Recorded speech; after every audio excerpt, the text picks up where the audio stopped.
The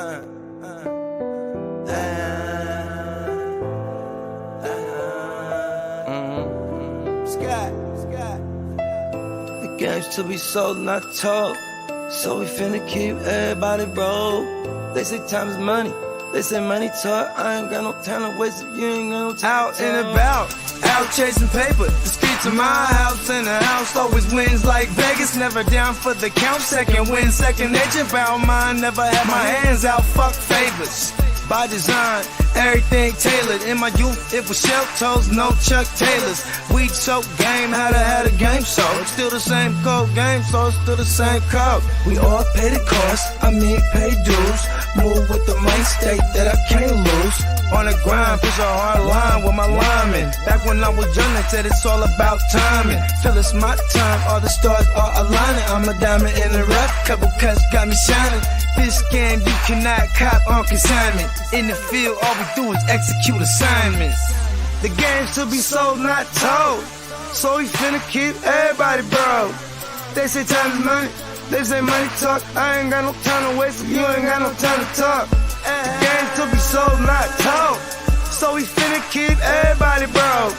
They say time is money, they say money talk. I ain't got no time to waste if you ain't got no time to talk. First, we get into this paper. See, I want it all, plus a mule and 8 acres. A lot of alcohol, few dad bags of paper. Run this shit like a ship and I'm the sailor. Cold, kinda like it's fresh up out the freezer. Cold, if she ain't talking bread, I don't need her. Soon as I meet her, I'ma fuck her, then I leave her. It's the old Mac knees, treat them all like bottom feeders. Break it down slow for them folks that don't know. I'm a seasoned vet, black belt out the dojo. With a wide range of weapons, so I'm out the holster. Keeping all options open, so many ways that I can fold ya. Told you from the gate, never been about no play. Get it on the go, they never been known for no delay. The game should be sold, not to be told. Keep your mouth shut, don't have to break the mold. Mac knees.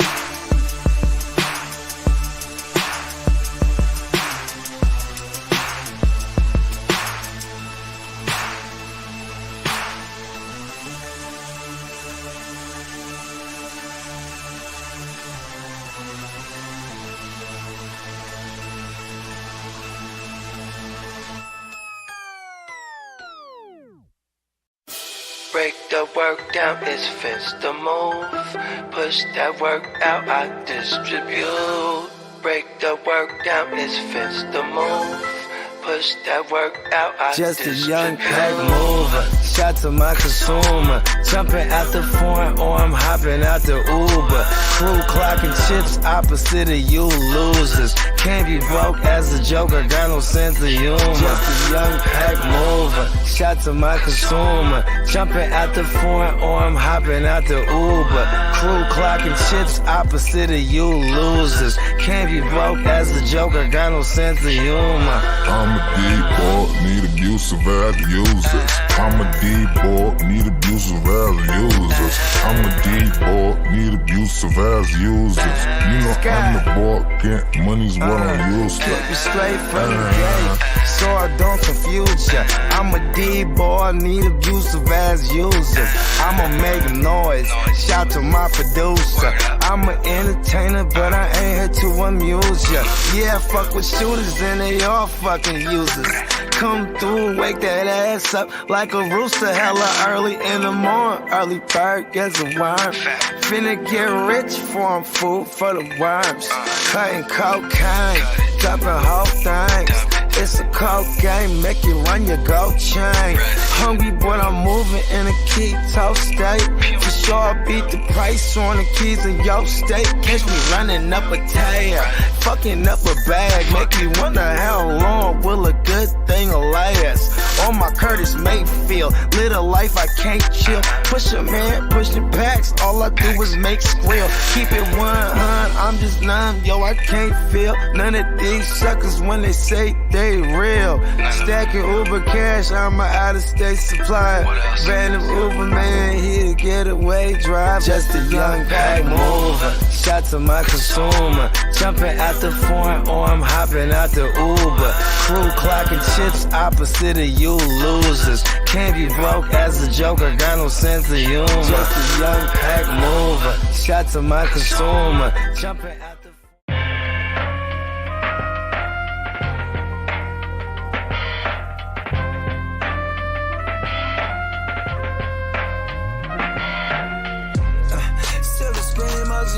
shit. This ain't a dream, we really live this shit. Don't intervene, yo, we with this shit. That's where the most high, we the most lit.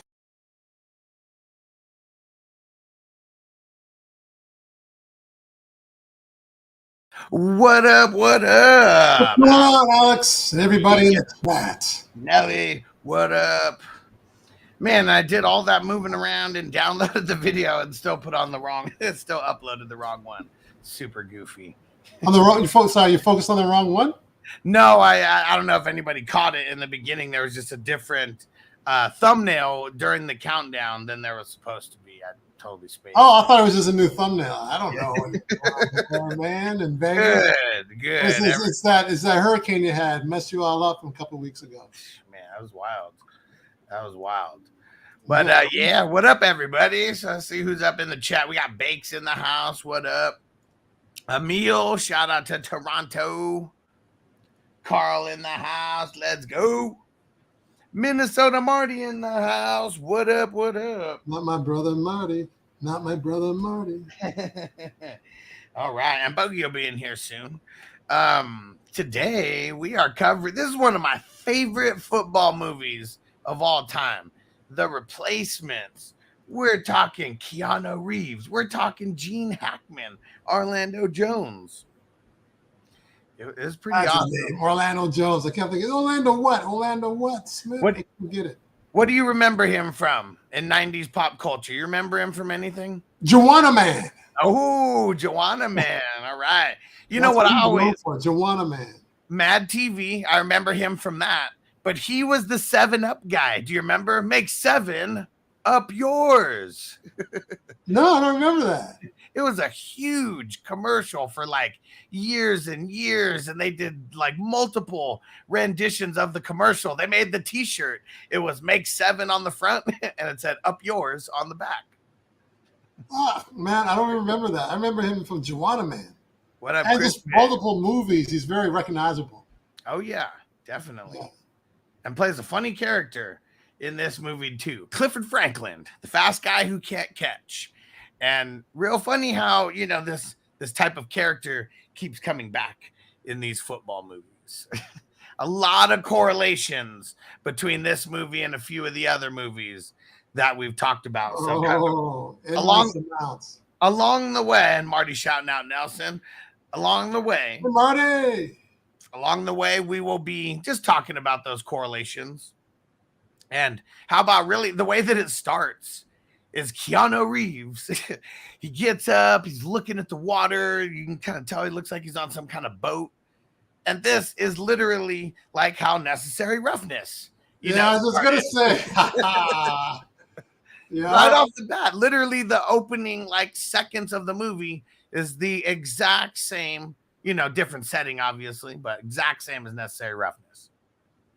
You know what? It's like there was a treatment. And then there was a submission to the Guild of a script. Then it was copied. And slightly changed, altered from one movie house, Miramax maybe, or one of those big guys, right? I'm not saying it's Miramax, but just an example. And the other was Warner Brothers.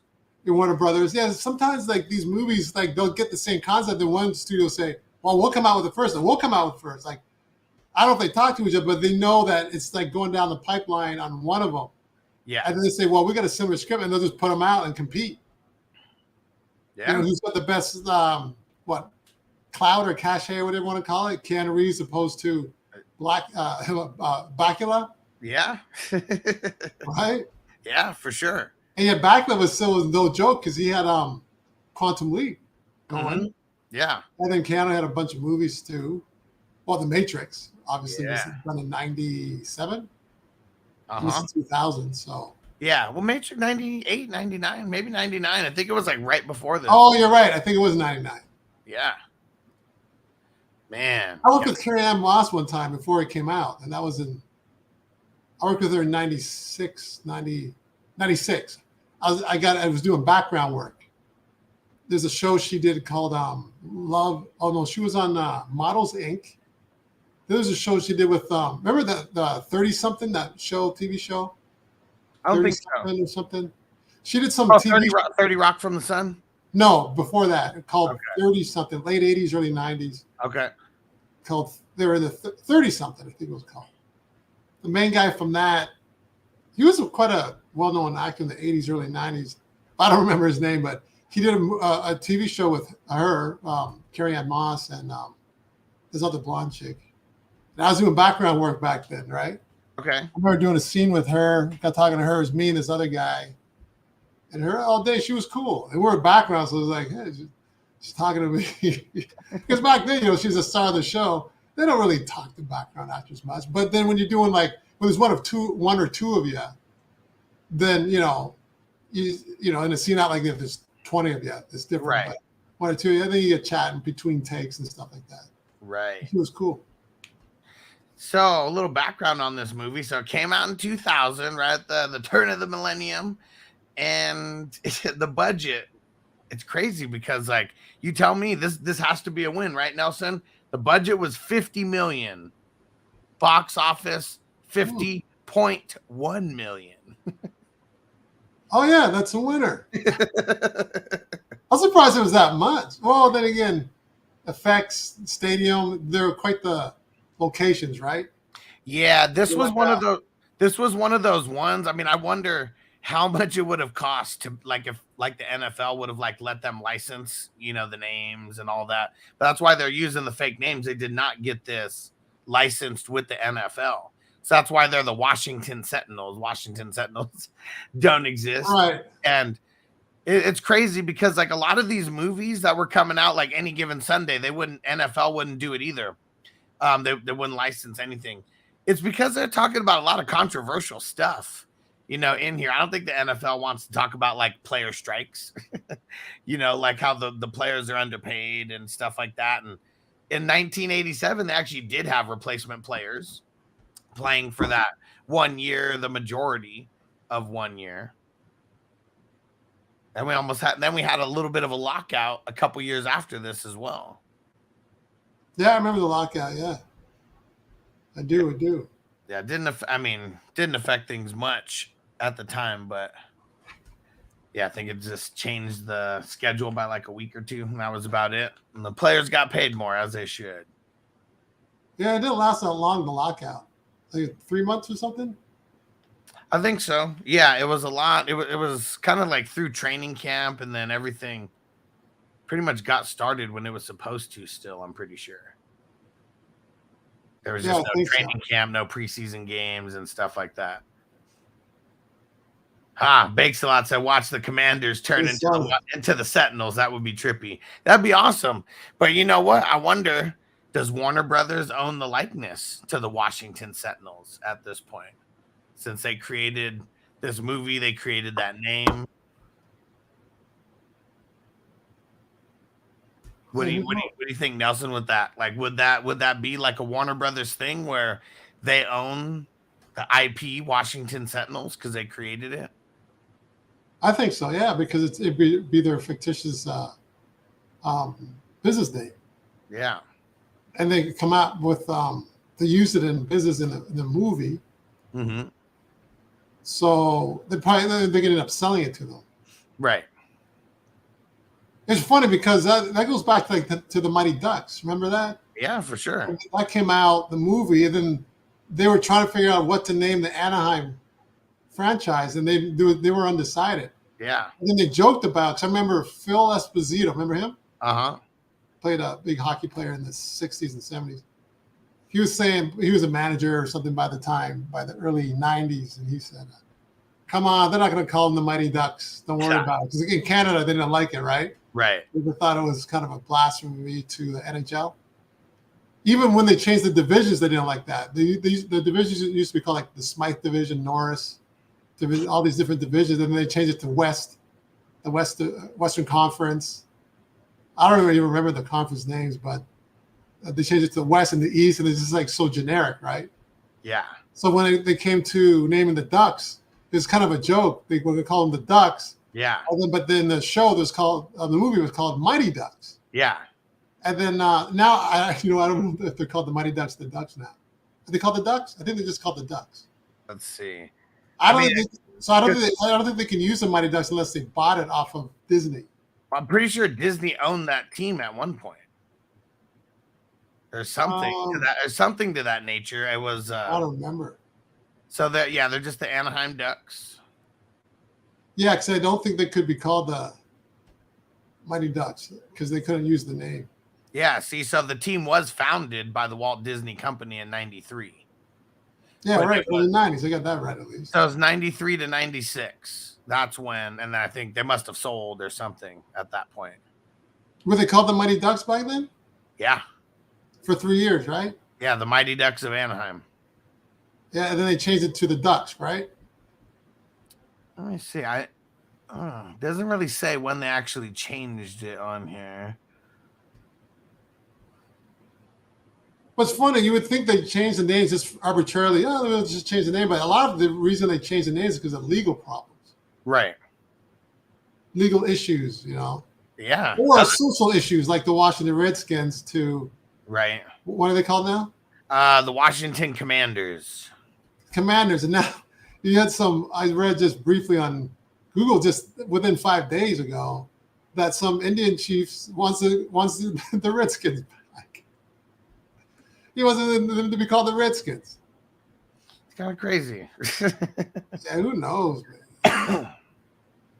I think they were the ones that wanted the Redskins to be stopped. Yeah. So. Oh man, I'm not sure on that. And Mowgli, what up? What up, Mowgli? Come over to the Fantasy Football Hustler Network. And what up? It's so quiet over at the SSB, man. Yeah. But hey, we got 104 subs now. 104. Woo woo! Oh yeah. We got 2 more than we had last week. Heck yeah.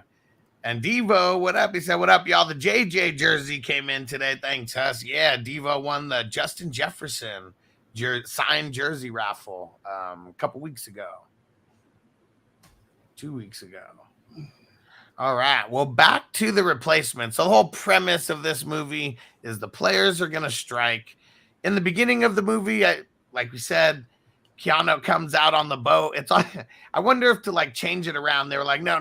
If he's like throwing above water, it's too close to what they did in Necessary Roughness. So they have him go underwater and find his old trophy or whatever, and he gets the ball off the trophy and underwater simulates the hurt.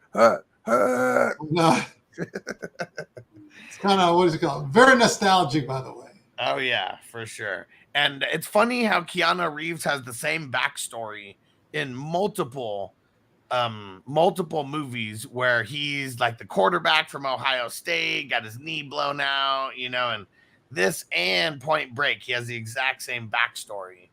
Because the reason why I like sports and they like to cast me in these characters. That's why. And those roles tend to fit me. And yeah, Alex, I think that's right. Huh? How's that? Let's make Keanu Reeves impression. Spot on. Let's give it a ding. Yeah. Thank you, Alex. It's good to be on the show tonight.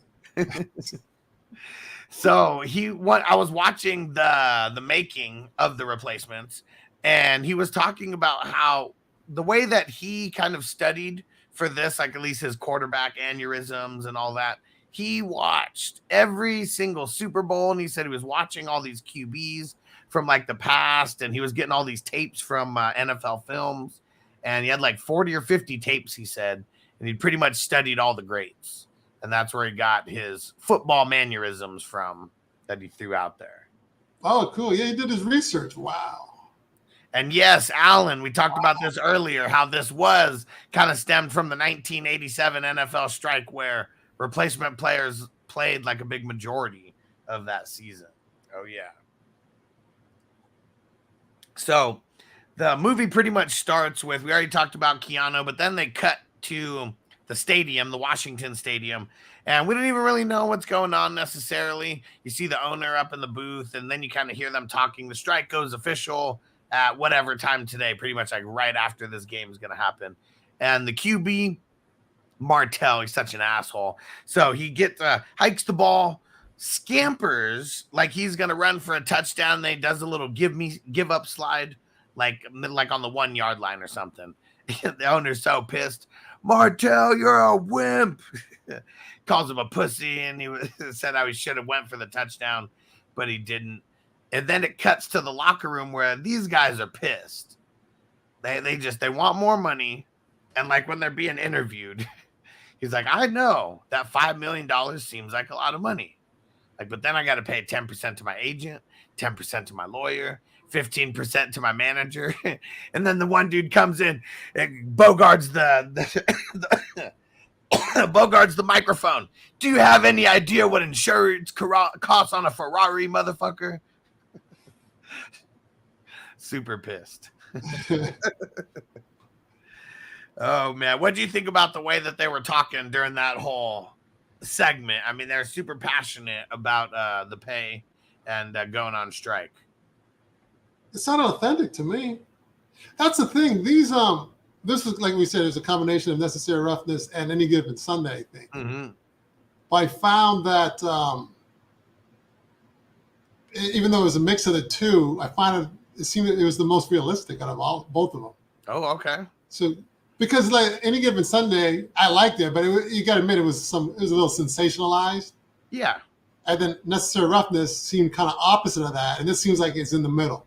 Yeah. With a touch of Point Break romance. Oh yeah, definitely. that actress did a.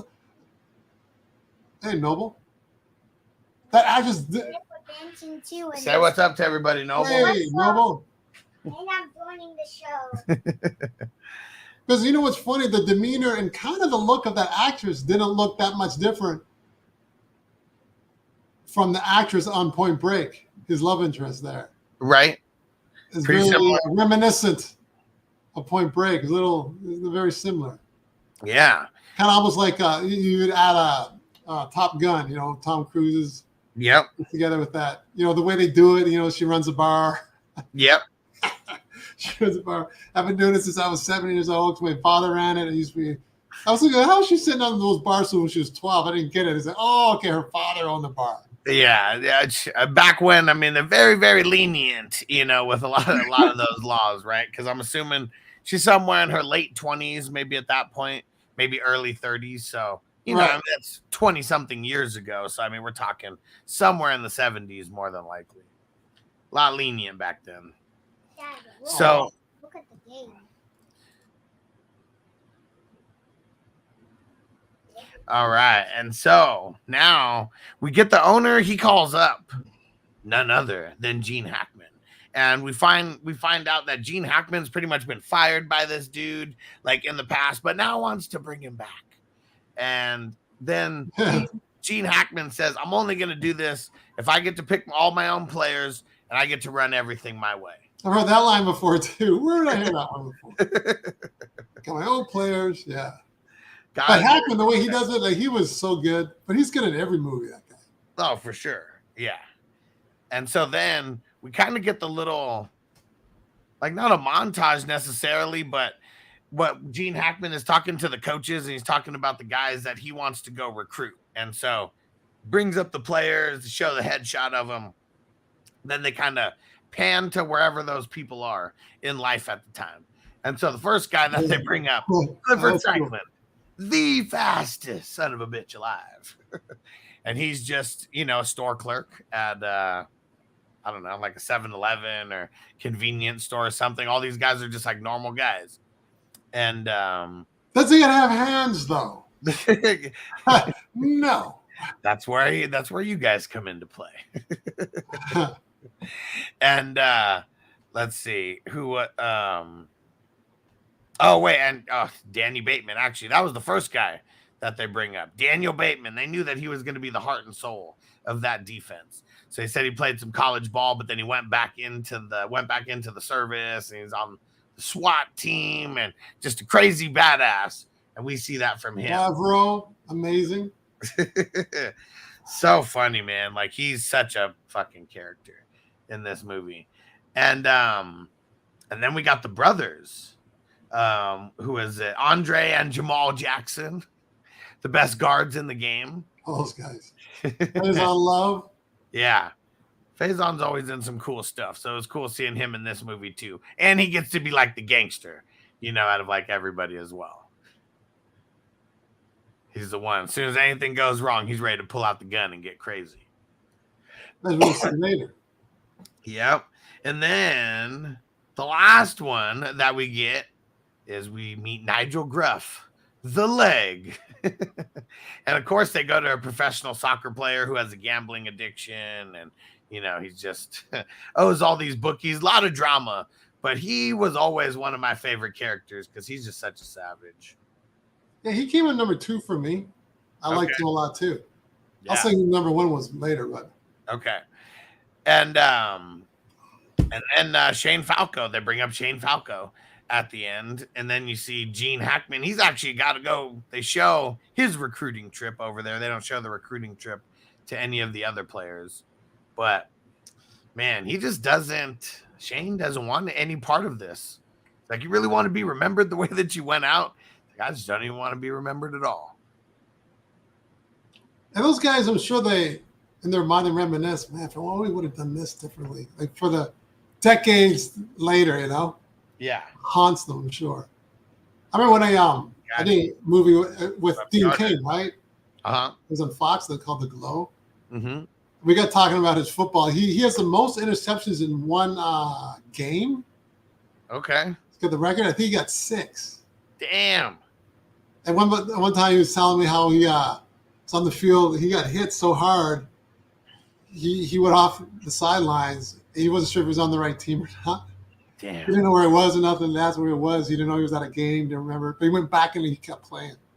Damn it. I go, why do you do that? He says, you just get their adrenaline going. You just don't want to stop playing. But he was on defense. Crazy. And so when did he get the 6 interception game? What level was it? He was in D. I don't know. You have to look that one up on Google. I think he was. I don't know if it was D2 or D1.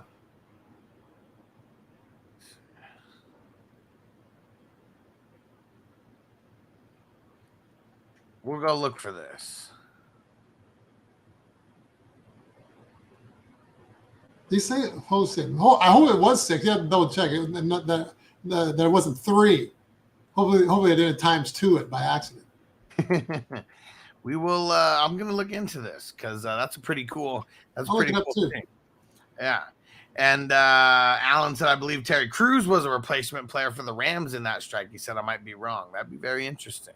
If he He did play football in the NFL briefly. I heard. Yeah. I don't know the story though. So the Gene Hackman, he has no idea if Shane is actually going to come play or not. It just ends at a very standoffish type of ending to their meeting, and then it just pans to the replacement players being coming in on the bus for the for practice, first day of practice, and everyone on strike is just there, all the football players, and boy, are they pissed. Throwing eggs at the bus, coming up and smashing the window. Yeah. And it's funny. Faizon Love, he's the first one. He pulls out the gun out of the bag. I'm gonna get this motherfucker. They're wild. And it was always the funniest to me. Like, after they all get through, and Nigel the leg, he comes back out. And he's like, "Get a job, you wankers!" And runs in. Then the gate gets slammed and nobody else can get in there. It's good. They all had different reactions of going in. It's almost like they were going into a prison or something. It looked like. Kind of, right? Yeah. And that's they were a football stadium. That football stadium, was that the actual Washington Stadium? Yeah, I'm not even sure where they What's the filmed location of the stadium? Yeah, I'm not sure. Not sure. That could have been a college stadium for all we know. I mean, it looks good. Looks like it's a real NFL stadium, but yeah, it could be some random college stadium. Yeah, not even sure. So then we meet more players, and we meet. Let me see. What is his? I'm not even sure the tight end's name. Oh yeah, Brian Murphy. That's what it is. Brian Murphy. He was born. What do you say? Born deaf, and he would have been a first rounder had he not been. Had he not number been 86. born deaf. Yeah, number 86. And he was a tight end, wasn't it? Yeah. And the coach came over there and he's like, talk to him. You got the goods, baby. You got the goods. And then he starts signing and all that. And coach just walks away, doesn't even say anything. Yeah. I can't talk to him. How am I going to communicate with him? It's impossible. Yeah. The look on the coach's face was hilarious. He was so confused. He's So disappointed. confused. Oh, here we go. Hey, Dean Kane he was captain of the volleyball team. He had 17 offered scholarships, universities, and played free safety defensive back on the football team, where he had a record-setting 12 interceptions in a single season. Okay, I thought it was 6 in a game of 12 in a single season. It's a lot. Yeah, so that's a record-setting. Yeah. If you go on the IMDb, there's me and him. I took a photo when we did the film. It's been on the IMDb for the last 20 years. There's me and him. Nice. He's listed at 6 feet, so we're around the same height. Okay. An inch on him or something, but he's a cool dude. He's one of the best guys to work with in the business, I'll tell you that. That's awesome. Alan said what's interesting in debate is Gene Hackman as a coach in the replacements compared to his role in Hoosiers. Yeah, I mean, Gene Hackman's played some epic coaches. Oh, yeah. I remember him coaching Hoosiers. Hoosiers was a big film, man, when that came out. Heck yeah. Yeah, It was huge. So let's see. After we meet the tight end, then you meet Earl Wilkinson. Comes in and you see the orange jumpsuit, like when you look at his legs, and then panning up and pretty much getting released from the DOC, the Department of Corrections, and they're releasing him to their custody for him to play football for them. The governor said that it was okay. What'd you think about that? Easy peasy, huh? That would be a cool work release program. Yeah. And he's there. So they, on what's it called? On Wikipedia, they have him listed as a cornerback, but he was playing safety most of the time. And then he even came in the last game and played running back. Pretty much can play everywhere. And let's see. And then, oh man, we meet. They call him Jumbo throughout most of the. The Japanese dude. Yeah, just man, he's a savage. Big old coming in with that belly. Big old lost weight. He lost 50 pounds or something. Didn't he? Yeah. Big old sumo wrestler. And it's funny. He's like, "Oh, come on, coach, don't say that." Like, no, he's not trying to lose weight out there. And he's the one. Everyone's doing the little drill where you're what do they call that? Where you got the guy in the sled or whatever. Yeah, he pretty much the whole thing just gets like thrown over. He's just like so much bigger and stronger than everyone they're making him out to be. But that's what they need because he's one of their offensive tackles. So you're gonna need him to block for good old Shane Falco. And how about Nigel just being an asshole throughout the whole time? Like he comes on, he's smoking a cig on the field, and then like he sees Jumbo. And like after he throws him over, he's like, "That'll do, pig. That'll do." And he's like, "Screw you, cockroach." He's like, "Gotta find your dick first, Shamu." Just being an asshole. And then when he sees Shane, spoiler alert, Shane Falco comes and plays. And when he meets Nigel, he's like, "Hey, Shane Falco, I remember you. Lost a ton of money on that Sugar Bowl." Sugar Bowl. So funny and just talking shit. He's like, "It was so bad we could smell the stink all the way back in Wales." Oh man, that's Shane Falco's claim to fame. That horrible Sugar Bowl, where he lost everybody a lot of money. What up, Joe? I'll heat up a dab here real shortly. I'm like 3 dabs deep already. Alan said, "Can you identify the differences in Hackman's approach between the botched coaching roles?" He said, "I love that nerdy shit." I haven't watched Hoosiers in a few years, so I wouldn't even know the differences. We still got a few really good football films we haven't seen. Like, Oh yeah, remember the Titans? heck yeah. Then Hoosiers, of course. And there's another one. Well, I don't know. Was Rudy any good? So Joe Montana actually went to school with Rudy at Notre Dame, and he says that whole thing, it's some Disney made up fugazi bullshit. And he was like, it was not like that, like at all. Okay, we don't have to watch it then. I'll take Montana's word on it. Yeah, I know, me too.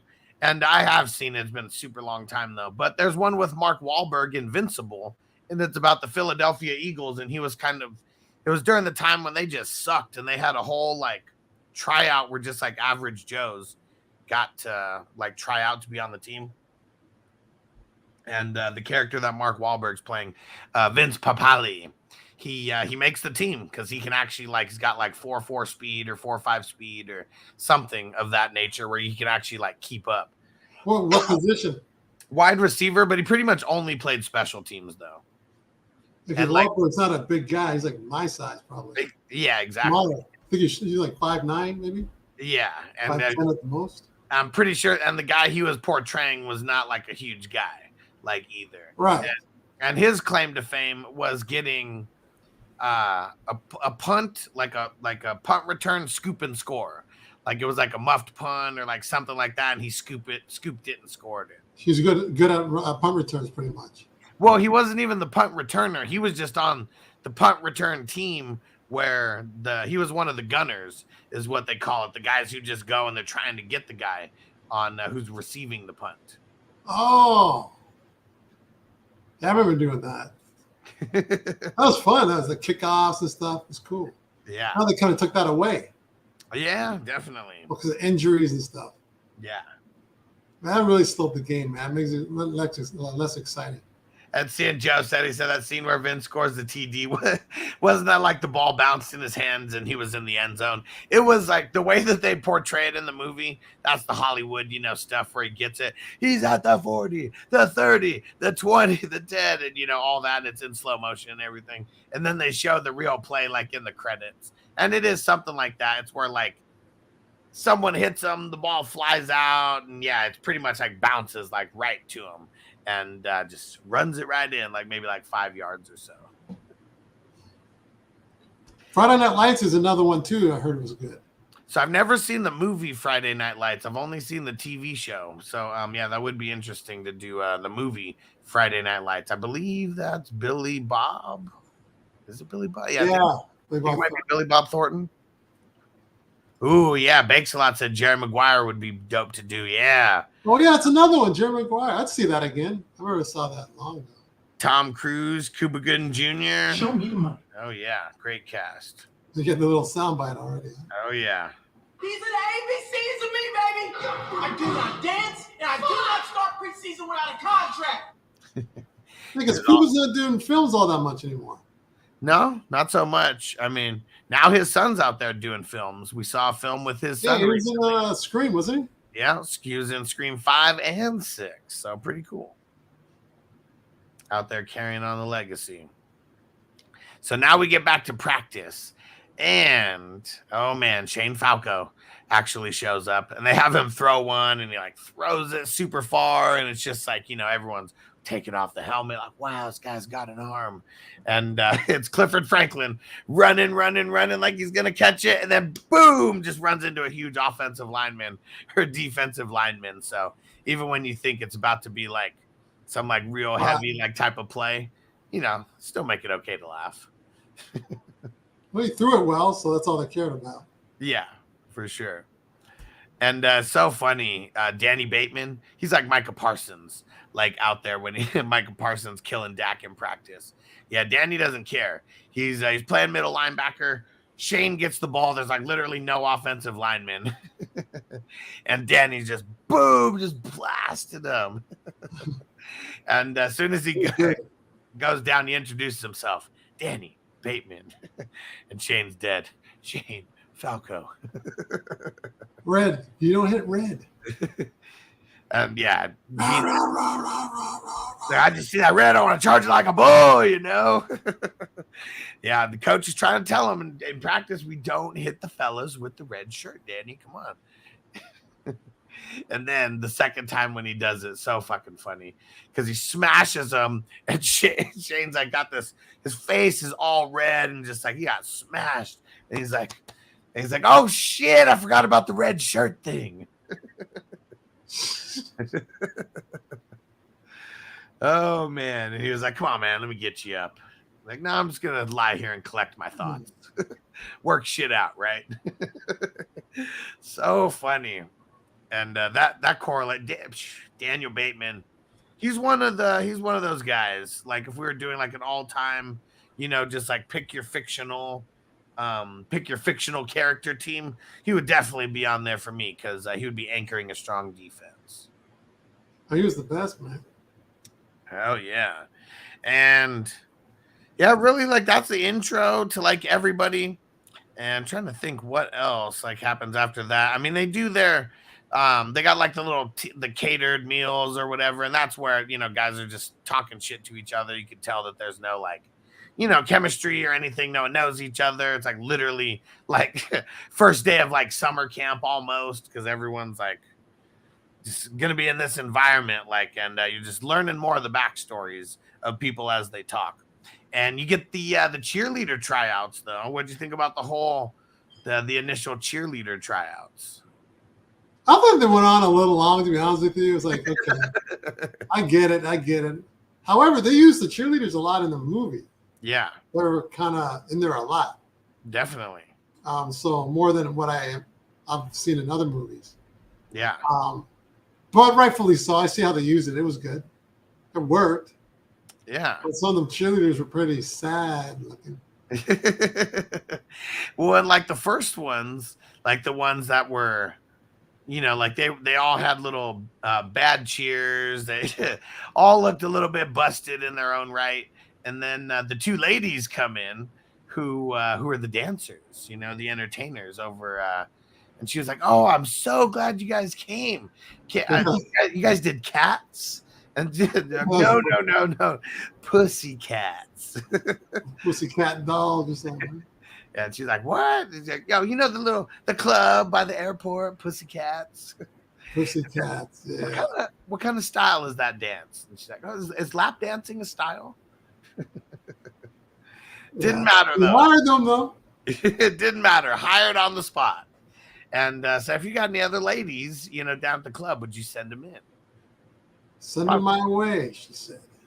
And see, I wonder, just because the players were on strike, why were the cheerleaders on strike? I mean, the cheerleaders only get paid like $50 or $75 a game anyways, and they're like being paid by the owners. They're not a part of a union. Yeah, I don't know. I didn't pay that much attention to the cheerleaders, other than the fact I was watching them cheer. I didn't know they were on strike. And Crispy said, ass sells. Yeah, that's right. All right. And then I guess one part that I totally skipped over is right when Falco got to practice. The quarterback and all the guys who were on the picket line, they came over to make sure that they know don't park in any of our spots. They flipped his whole truck over, and that was definitely going to be a storyline throughout the rest of this, because they really hate those guys, man. They really hate Rightfully so. That's for sure.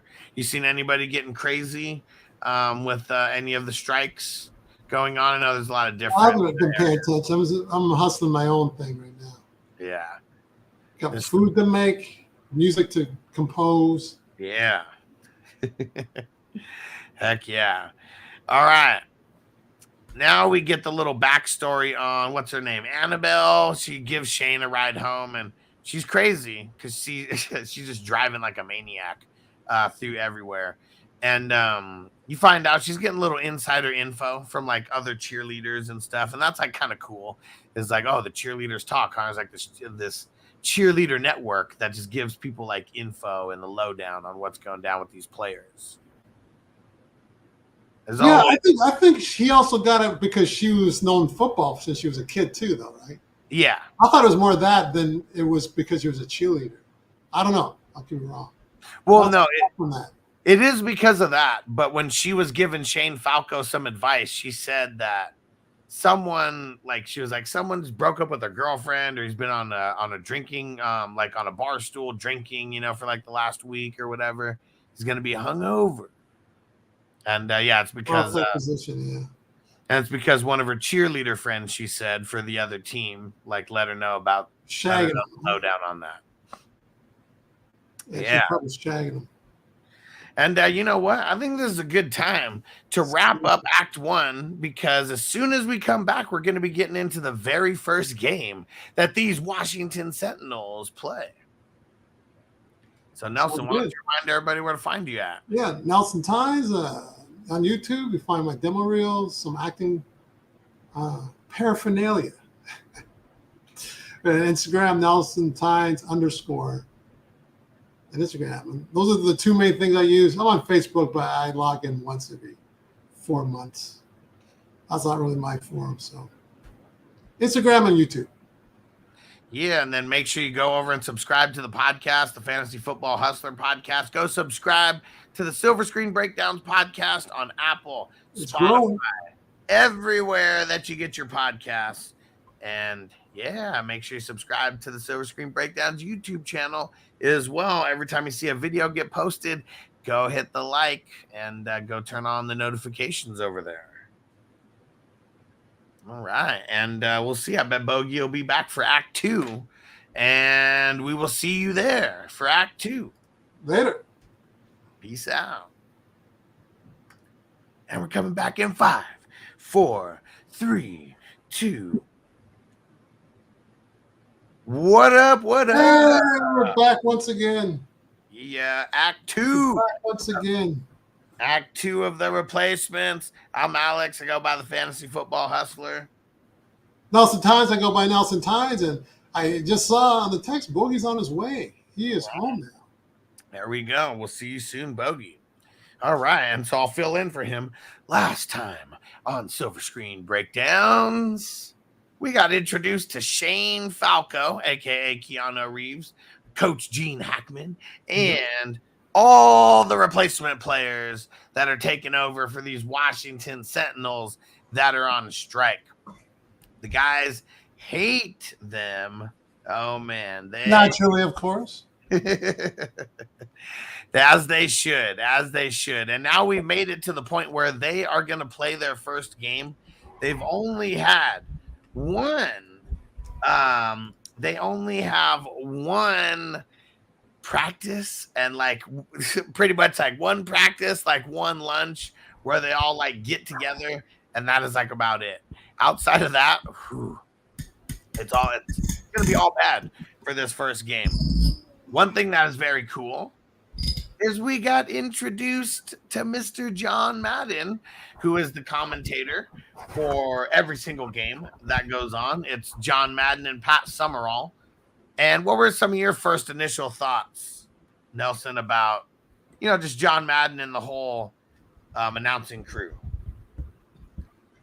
It's perfect for the show. I thought it sounded like Madden and Summerall were commentating on a real game. So that's how good they were. They weren't even acting. They were just doing their thing. So yeah, it's perfect having those two guys on. Heck yeah. Different from what I've seen before in other movies where it seems like they seem different when they do it in a movie as opposed to real. And but when Madden does it, it just seemed like it was real. It seemed like it wasn't scripted. Put it that way. Yeah, that's a good way of saying it, right? Yeah. It seems like it wasn't scripted. And usually in other movies, it does seem scripted, but, they still play it well because that's what they do in real life. Yeah. But it seemed this just seemed like it wasn't scripted. They actually analyzed a real game. Yeah, they did a really good job. Everything was natural. And, yeah, RIP to Madden. And so it was cool getting to see him, back just reminiscing. And Crispy said, "What up, Nelson and Huss? Long time no see, Crispy." Yes, Crispy. All right. And so in this first game, oh man, like it's just, first off, I don't know what the heck is up with Jumbo. Like, why is Jumbo eating like a dozen soft-boiled eggs or hard-boiled eggs, whatever the hell it is? Oh man, just like at least a dozen. Looked like it might have been more. Man, and like literally just like whoop, whoop, like in his mouth, like not chewing, but like still just shoving more in. Man, come on. I couldn't handle that. And then it's funny how they had the little they pranked the dudes with the string or whatever, and Danny comes out running, hits the string, and then just like takes out like all of the cheerleaders. Oh man. Oh yeah. Takes them all out with the crazy. It looks like he just speared them all, but really he hits it, trips, and then just goes over everyone. And real funny how like he recovered from that. He's like pushing them all out the way, and then he comes and hits with the Heisman pose. Such a savage. And so everyone else makes it back out. And we got Bogey in the house. Bogey! Hey! All right. Got to take us off the rails real quick. Left their goddamn phone in the shopping cart. And then somebody in the parking lot goes, oh, I'll take the cart like I'm about to go. You know what I mean? Yeah. And then so I'm not thinking anything of it. And then I'm looking, I'm like, damn, where the fuck's my phone at? You know what I mean? And we're pulling up to the crib. I'm like, oh no. And then but luckily it was a nice old white lady because she went straight and turned it right into the store. Because I was calling it right away. And then I looked at the location. I was like, oh, it's still at the store. You know what I mean? Yeah. Yeah, because, you know what I mean? Thank God that my girl tracks me everywhere, my every fucking move. You know what I mean? She does. Why?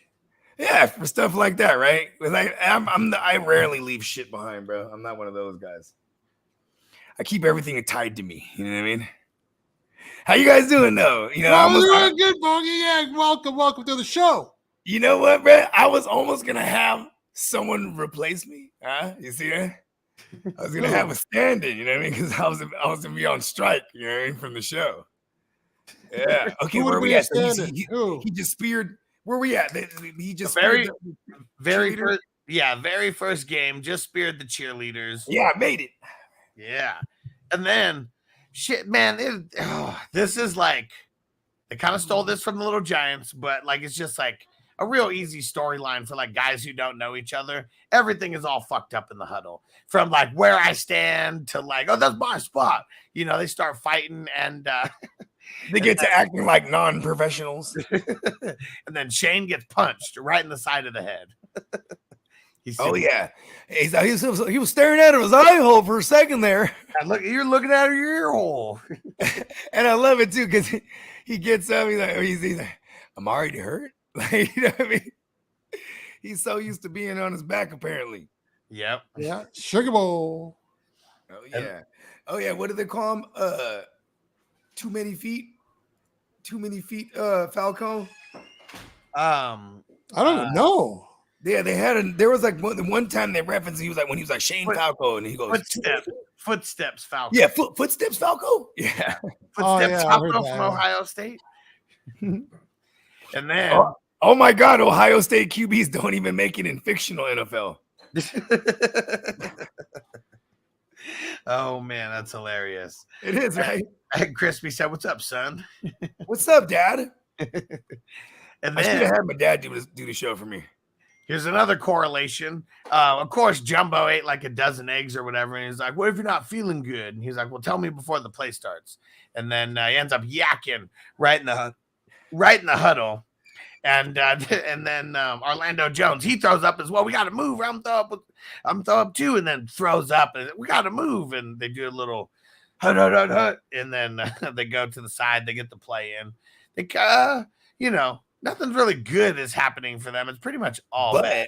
That was right in the beginning. That was definitely the first thing they did together as a team. Oh yeah, Gene Hackman says that as well. Yeah, love Gene Hackman too. Yeah. And then, of course, Shane just goes out there and fumbles the ball right off the bat. Just what footsteps Falco is supposed to do. And, everyone that they play, they're definitely the underdog. But luckily, they got a guy like Danny, out there. Because, a psychopath? Yeah, he's just the anchor of that defense. That's what you need. And the first play of the game from him is going wild, and they don't even they're about to audible it, and he says hut, he doesn't say hike, but he jumps over the Troy Polamalu before Polamalu's even in the NFL, and does one of those, blast the quarterback, 15-yard penalty for sure. Yeah, hey, it's I swear to God, I'm always trying to find the one I identify with in the movie. I'm definitely Danny, bro. I'm the screaming ass motherfucker. Just fucking. You say Polamalu? Yeah, like that. That's a signature Troy Polamalu move where he would just Oh, the move. Okay. right over the off. He would time it so well too. Yeah, he was fun to watch. Oh yeah, just running around like he's on fire because the hair is going everywhere and shit. Yeah. Yep. So because of that penalty, they're right on the goal line after that because they got the fumble and then the penalty and then they're literally right on the goal line. They just run it in for a nice easy touchdown, and then that's when the throwing up and all that happens. And then they go out there and they start making plays. You know, like once they got that kind of a little in sync, things start changing. You know, like right off the bat. I mean, Shane, he's under fire. Like, that's one of the things that the coach tells him right off the bat. He was like, you know, you got to be thinking on the run. You got to be just like starting on the run because their offensive line is not good. These are replacement players. It's horrible. You want to know one thing I like about this movie right out the gate versus like a lot of the other football movies we've been reviewing is like even if it's simple and rudimentary, he still breaks football down. You know what I mean? Yeah. Like, that's what pass pro is for. Yeah. But, you know, just little stuff like, you know what I mean? Where it's not, you know, he's actually like a coach. Like, you know what I mean? When you know why they do have a lot of similarities is because the guy who's the football coordinator on any given Sunday and damn near every single football movie, he's the coordinator here as well. He's the coach for San Diego in the second game. So we haven't got there yet, but we'll bring him up. But he always plays like a coach or something. He always gets an acting gig in the movie as well, playing a coach. They like gets to be on there on film yelling at the guys like what to do because he'd be yelling at them off camera anyways about what to do. But that's what's cool about it. And so we get the first points of the game on their side, and it comes from the leg, man. Nigel Gruff, he's got that boot. He got a real big boot. He had to remind him, remember, Nigel, it's over the bar, not under, because he's a soccer player. Oh yeah. Not Australia. What was Australia rules? No, it's Wales. Soccer. Yeah. Oh, Wales. Yeah. Australian rules. So that's his claim to fame. Is he could kick the entirety of a soccer field and score. Yeah. And fucking Danny, he comes up, psh, blasts him, and Madden or what's his name? It was one of them. It was Pete Summerall. Pat Summerall, yeah. That's the second Sentinels player that was knocked out by his own teammate. And John, he says, you know, there's a rule. Don't do something good in sports if you can't handle the celebration. Oh, yeah. And then, so right at next series, it's what's his name? Earl Wilkinson. It's funny because they have to like change his name. They have to like change his name to like Ray Smith. So nobody knows who the hell he is because he's like supposed to be in prison. Yeah. So, but he comes out big old greasy pick out there and then runs it back for 6. And then now they're up 10-3. And yeah, it's funny. Madden's like trying to figure out. He's like, who is this guy? Ray Smith. He was like, doesn't say anything about him. Just says he's been a resident of Washington, D.C. for the last 6 years, and he likes embroidery. Embroidery, yeah, I remember that. Prison doing embroidery. He's been in prison for the last 6 years doing embroidery and shit. That's funny. And man, footsteps Falco. Like, why did he's supposed to set up on the run? Then literally the next play when they go out there. I mean, it's not even 2 seconds. He has like 1 second before he gets hit every single time. Strip sack. It's a fumble. And then we get the Danny. I need you to get me the ball. Give me the ball. You need the ball. Hey, you gotta get your ball. I need you to give me the ball. I gotta get the ball. Did they whistle? That's after. As soon as he goes out there, the coach is like, man, I hope he doesn't kill somebody. I'm telling you, Danny will hurt. He's hurting everybody, man. He gets him that goddamn. I like it. He gets that. I'm back. I got it. I'm back. No, even before they snap the ball, he's on the field. He's just prowling. Oh yeah. I'm back. Get the ball. Get the ball. I love that guy, man. And he goes out there. I got it. I got you the ball. You got me the ball. You got me the ball. They definitely overplayed that joke, but it's so funny. And then even right at the end, they didn't know what to do. Okay, go sit down, Danny. Go sit down now, Danny. Okay. I like it. He takes directions very well. Go get me the ball. He gets it. Go sit down. Okay. Yeah, keep it simple. Keep it simple. Yeah, you know what I mean? And fucking Falco, man, like he goes out there. Now he's got the ball. He's a big bonus hole out there in this first game. He's so scared and like reads blitz and like, then checks to the audible and everything. It's supposed to be a pass, but then he ends up checking to the run. And then he ends up, what the hell is the running back's name? Hold on. Yeah. They end up scoring. Walter Cochran. Yeah. So, I mean, he breaks like 5 tackles or whatever, but jumps for the end zone. Psh, one of those spinning 360. Whatever, when you get hit. That might have just happened in Elway in the actual Super Bowl too. Right. We're doing that in the movie. Right? The helicopter spin. Because that always like looks really good, on film. Like guys jumping in the air, gets hit from one side, and it's like a whole helicopter spin. Looks really good on film. Oh yeah. And then what is it called? It almost like, see, he believes in the kid. Hackman. So you know what I mean? Because he's like, oh, what was that? I wasn't in the playbook. He's like, well, he's like, maybe it should be. You know what I mean? Well, no. That wasn't in this one. No, that wasn't that play. Oh, okay. No, this was the one where it was like I called the audible. I thought it was the same man. You don't change the play right there. The ball was supposed to be in. This is when he's checking him first. Yeah. Okay. He's like, I read blitz, and he's like, bullshit. You were scared. He's like, I read. Okay, yeah, I remember that. He was scared. He was definitely scared. Scared. Number 53, that middle linebacker. He was, like Shane. He already took too many hits from me. He was scared. That's funny. But now comes this is one of my favorite parts in the whole movie, and it's so funny because here's another, necessary roughness kind of little, little similarity here. It's so funny. Orlando Jones, he goes up, puts on "I Will Survive" on the jukebox, and then he goes and sits down next to Faizon. Faizon's like, man, why you play that dumbass song? It's like, man, I put on the Commodores. I don't even know how that shit came on. But he's like singing it the whole way back to the whole. I will survive. But when they got dancing, that was pretty cool. Yeah, that. I mean, that's a nice little precursor. Yeah, or a nice little foreshadow. You know what I mean? What do you think about this part, Nelson? The whole bar fight. Like, did you notice? I mean, obviously, similarity between necessary roughness. Yeah, it looked like the same bar almost. Jeez. Is there any correlations here with like the directors or writers? Is there like, you know what I mean? I feel like. Well, I'll tell you this correlation. Oh. They used 56 a lot. That was Lawrence Taylor's number. Oh, yeah, for sure. Bateman, and this was 56. And then the other guy on the other team, the no-name shirt was 56 too. But that's also like a comment. Taylor keeps popping up.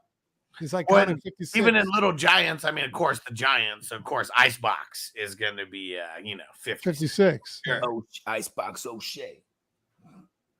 Hell yeah. And hey, Philly Mike OG, what up? What's that in Philly Mike? But yeah, so funny, man. I mean, the Washington Sentinels, I mean, they come in punking them. They're still like, they got the swag, in their mind. Hey, you're Washington Sentinels after that ass whooping. And then starts talking shit about the deaf dude. Shane's not having it, comes up. Tells him to lay off because he can hear him. Yeah, and he's like, oh, not like he can hear me. He's like, yeah, I can. And then Brian, he was like, he starts doing the sign and pretty much calls the dude an asshole. And then he punches Shane because Shane's translating, shoots the messenger right away. Everyone like jumps in like they're going to do something. And Shane backing him up. Hey. All right, just calm down. And he's like, he looks back at him. All right, you guys had enough. What? And then I didn't do that. And then it's Danny, who then you see him. Hey, what's going on?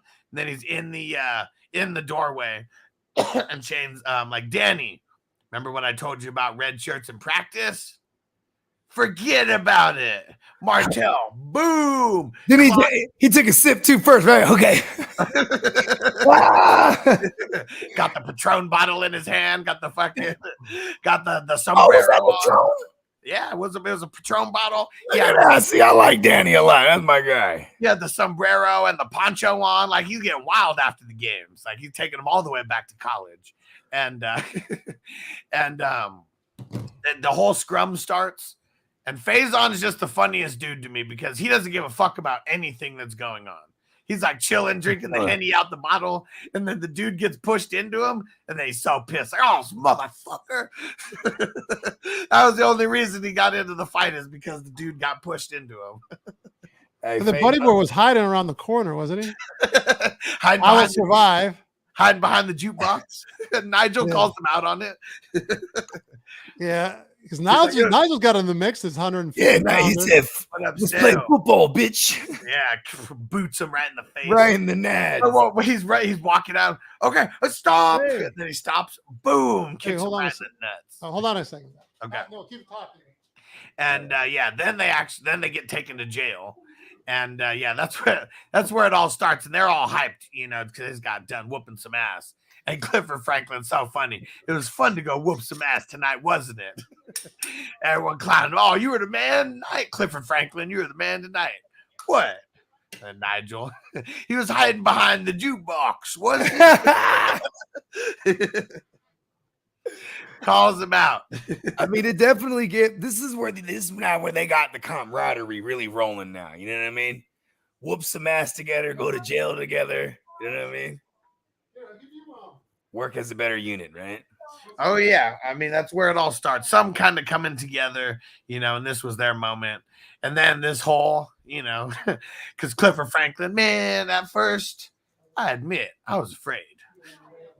You were afraid? Shit, I was petrified. You were petrified? Thinking I could never live without you by my side. So funny. And then... it's funny because he's the 7-Up guy, bro. That's Nelson didn't remember that he was the make 7-Up yours guy. Yeah, and I wonder if what was he like a comedian actor or was he just like a funny actor? Because I wonder if how did he? Well, he was on Mad TV. If you remember. Okay, that's what it was. Okay, yeah, that was one of the first big things. But, okay, yeah, I got off Mad TV. Yeah, whoa. Hey, there's a couple things. Mm-hmm. Oh, you talking about Faizon Love? No, we're talking about Orlando Jones. Yeah.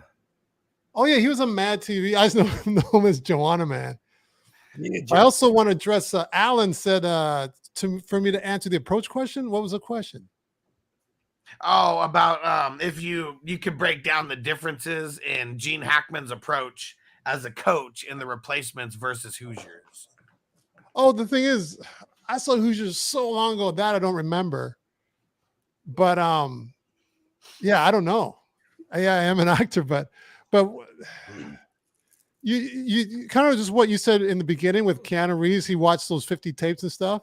Yeah. So Gene Hackman, what he's going to do, he's going to watch coaches, just like Al Pacino did in Any Given Sunday. Yep. What I did when I did the Natalie Cole story, we were I played her drug dealer, and she had an actual drug dealer. I played him, and what I did, I went to a Cocaine Anonymous, a real one in Toronto, was where we shot it. I went to a Cocaine Anonymous meeting, and they don't let people on the outside. I said, listen, I'm doing a movie. It was for Robert Townsend and stuff. So would you mind if I just sat in? And then he asked permission and stuff, and then I sat in. So you kind of do a little research like that if you're serious. Some actors don't. But guys like Gene Hackman, Keanu Reeves, like these guys, they do all that stuff, the extra research and stuff like that. See, I did a little bit, but I don't do a lot, but I you know who was a crazy method actor? It was, or at least for the research, a lot of research. It was Marlon in the Wayans Brothers when he was aspiring to be an actor. And one of the roles that he was up for was a homeless person. And so he pretty much befriended a homeless dude and was like, just seeing how he lived and brought him back to the house and feeding him, all this type of stuff. And then you see like a homeless lady like around there. And Marlon was like, yeah, I'm just trying to learn from as many people as I can. And she's got like a real beautiful soul. And he was like, "Did you hit that?" It's like, "It was for research, Sean. Okay, it was for research." Hey, okay, real quick. What was that? What was the Joe Pesci movie back in the days where he was a homeless dude? I don't know. Joe Pesci. I mean, with honors. With the it was like there was a female co-star, right?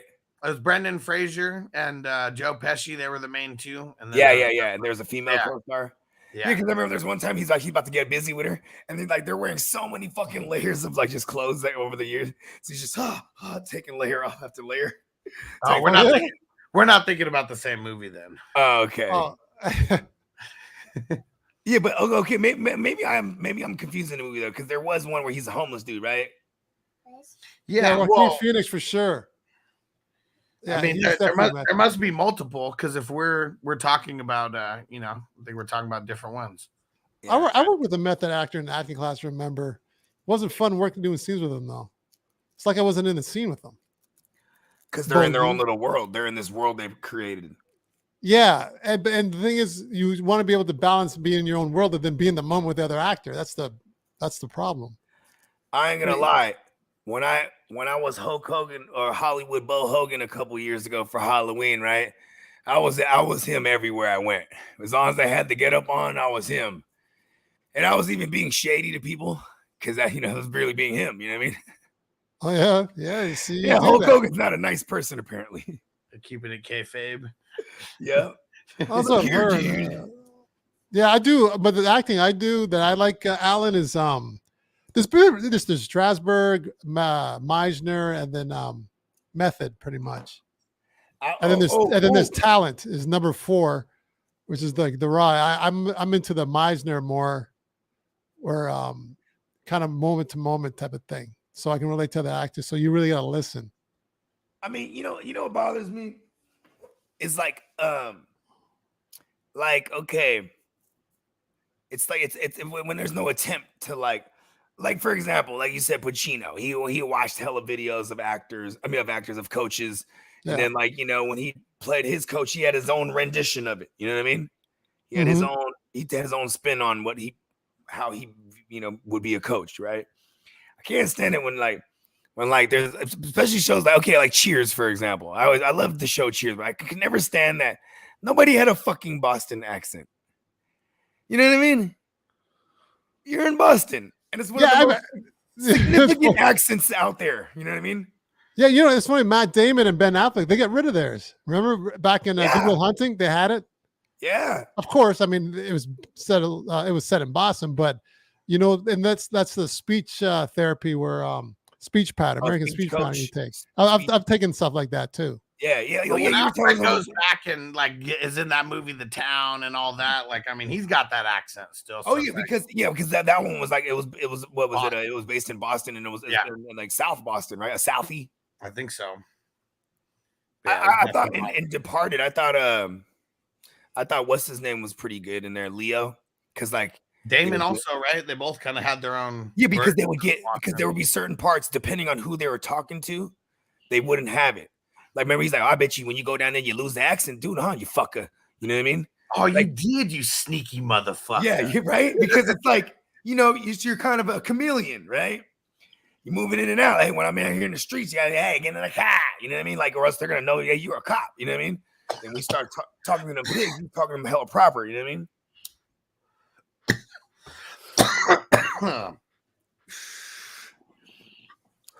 Bogey, so you get that bong going. Bogey's got his drink. I get my drink. It's cool in the freezer. Yeah, let's get it.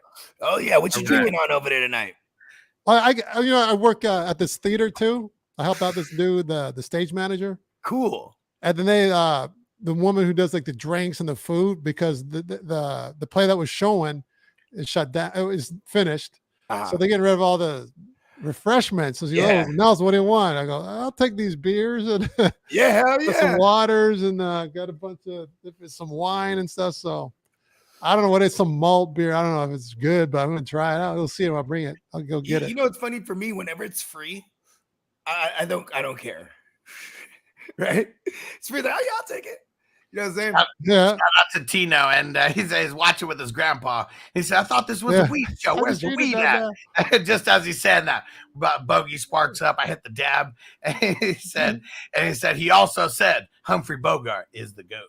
Yeah. Bogey. We should watch Casablanca. I watched it one time because I was with a chick back in the day. She was into like old films and shit. Oh yeah, that's cool. Yeah, and like, cause I was always Bogard, and she's like, "You know where you got your name from?" I'm like, "Not from Humphrey Bogart." And it wasn't?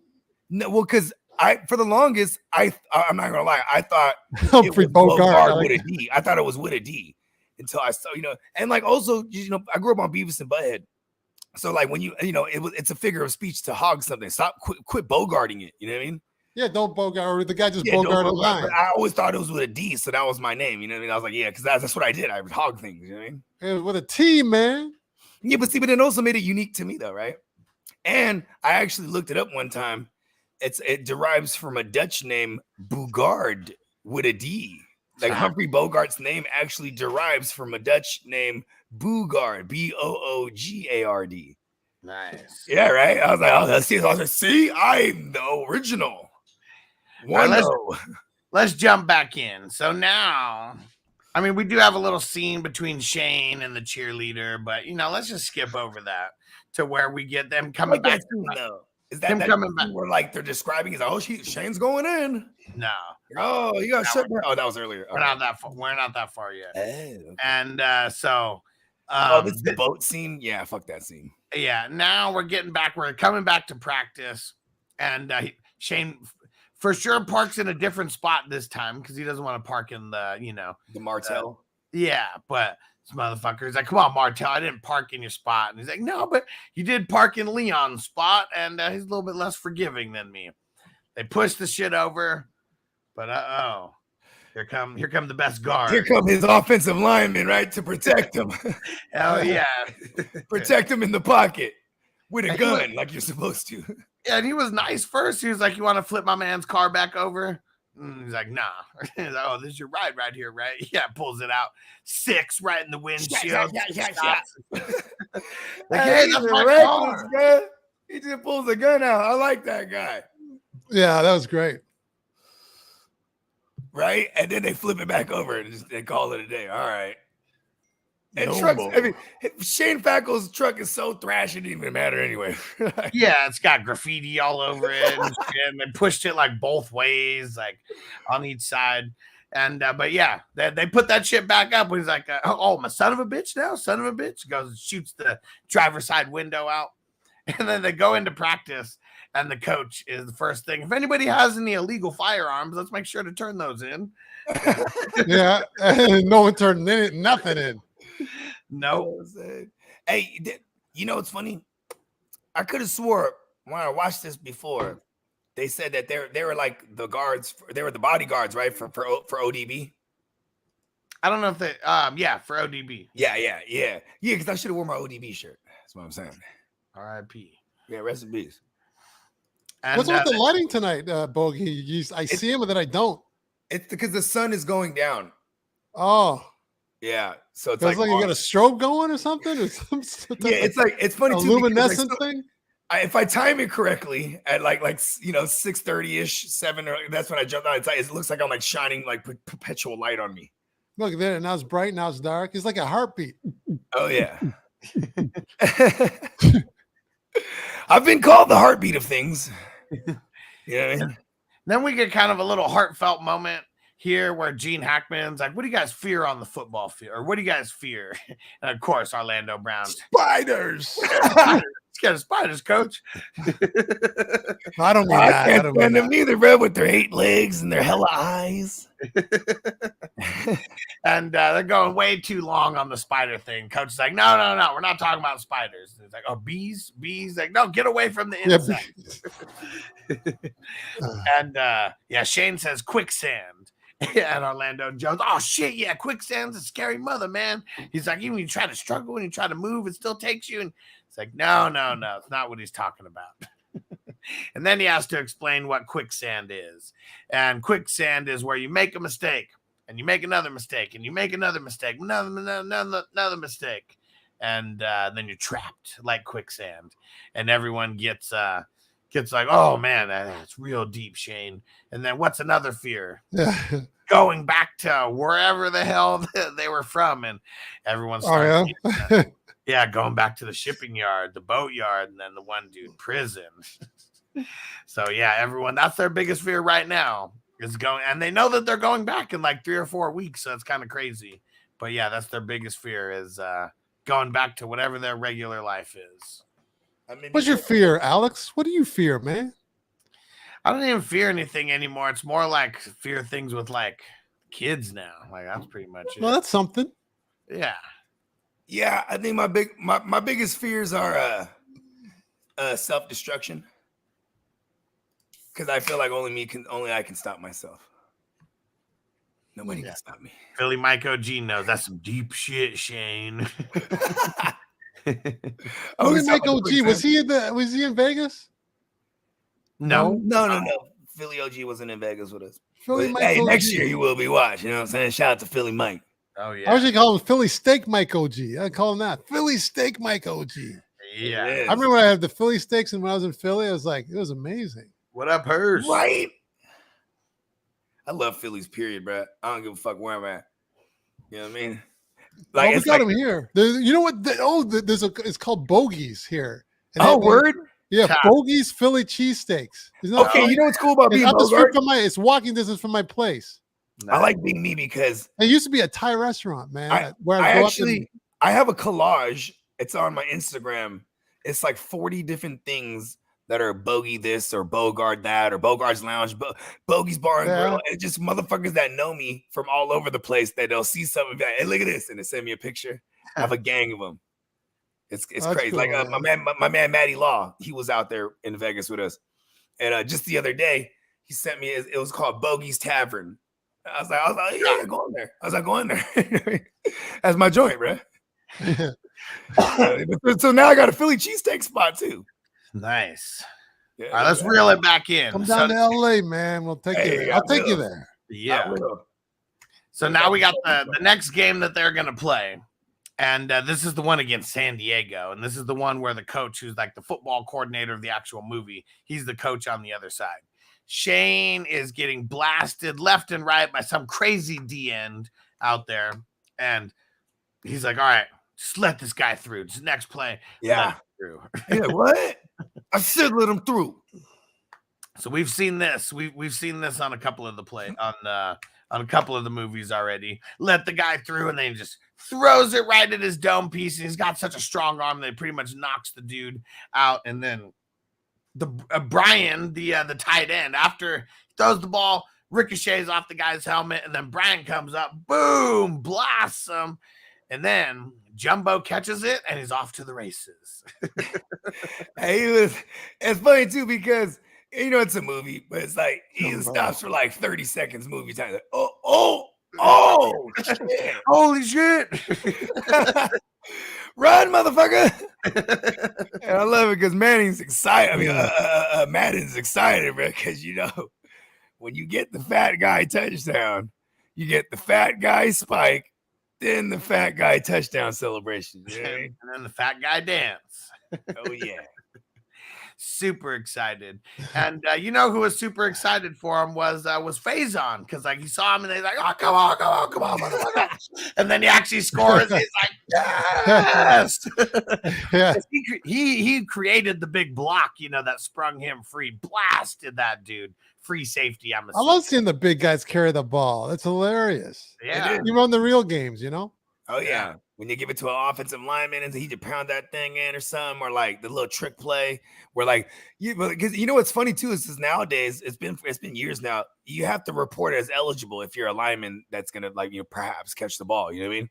Mm-hmm. So some people they use that as trickery now. Oh, the number 72 is reporting as eligible, and he's just not gonna do nothing but block. You know what I mean?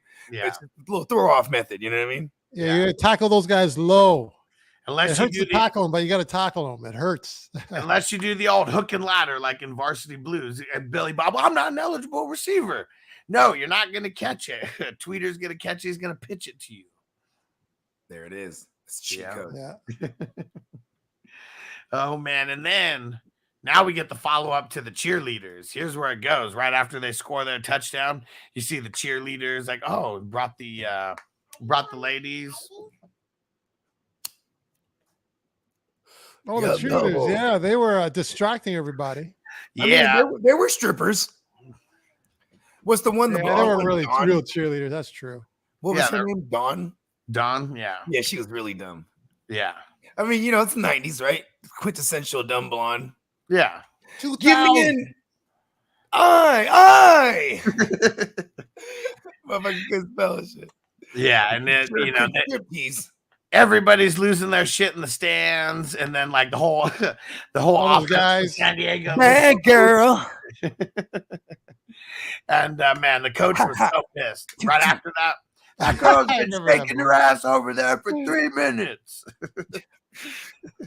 Penalty. Oh man, yeah, they could. That girl. Who was the artist, Bogey? I was just trying to think of it right now. It was called girl. All right, it's at the tip of my tongue. Talking that sad girl. Ha ha. Toot. Cheat. It was called Two in a Room or something like that, or you got me there. I definitely. Who is Two in the Room? Not Two in a Room. Let me just look it up. I had Dean Cain looked up earlier. I'll just go back to that. Done. Dang. So for anyone who's watching us for the fantasy news, just got an update that Mark Andrews not likely to play tomorrow. Crazy. Wow. Hey, what do you think of that little guy who's on the Cowboys? He's like 4'9" or 5 feet or something. Deuce Vaughn. How tall is he? 5'7" or 5'6". 5'6". Yeah. What's up? Is he a running back? Yeah, running back.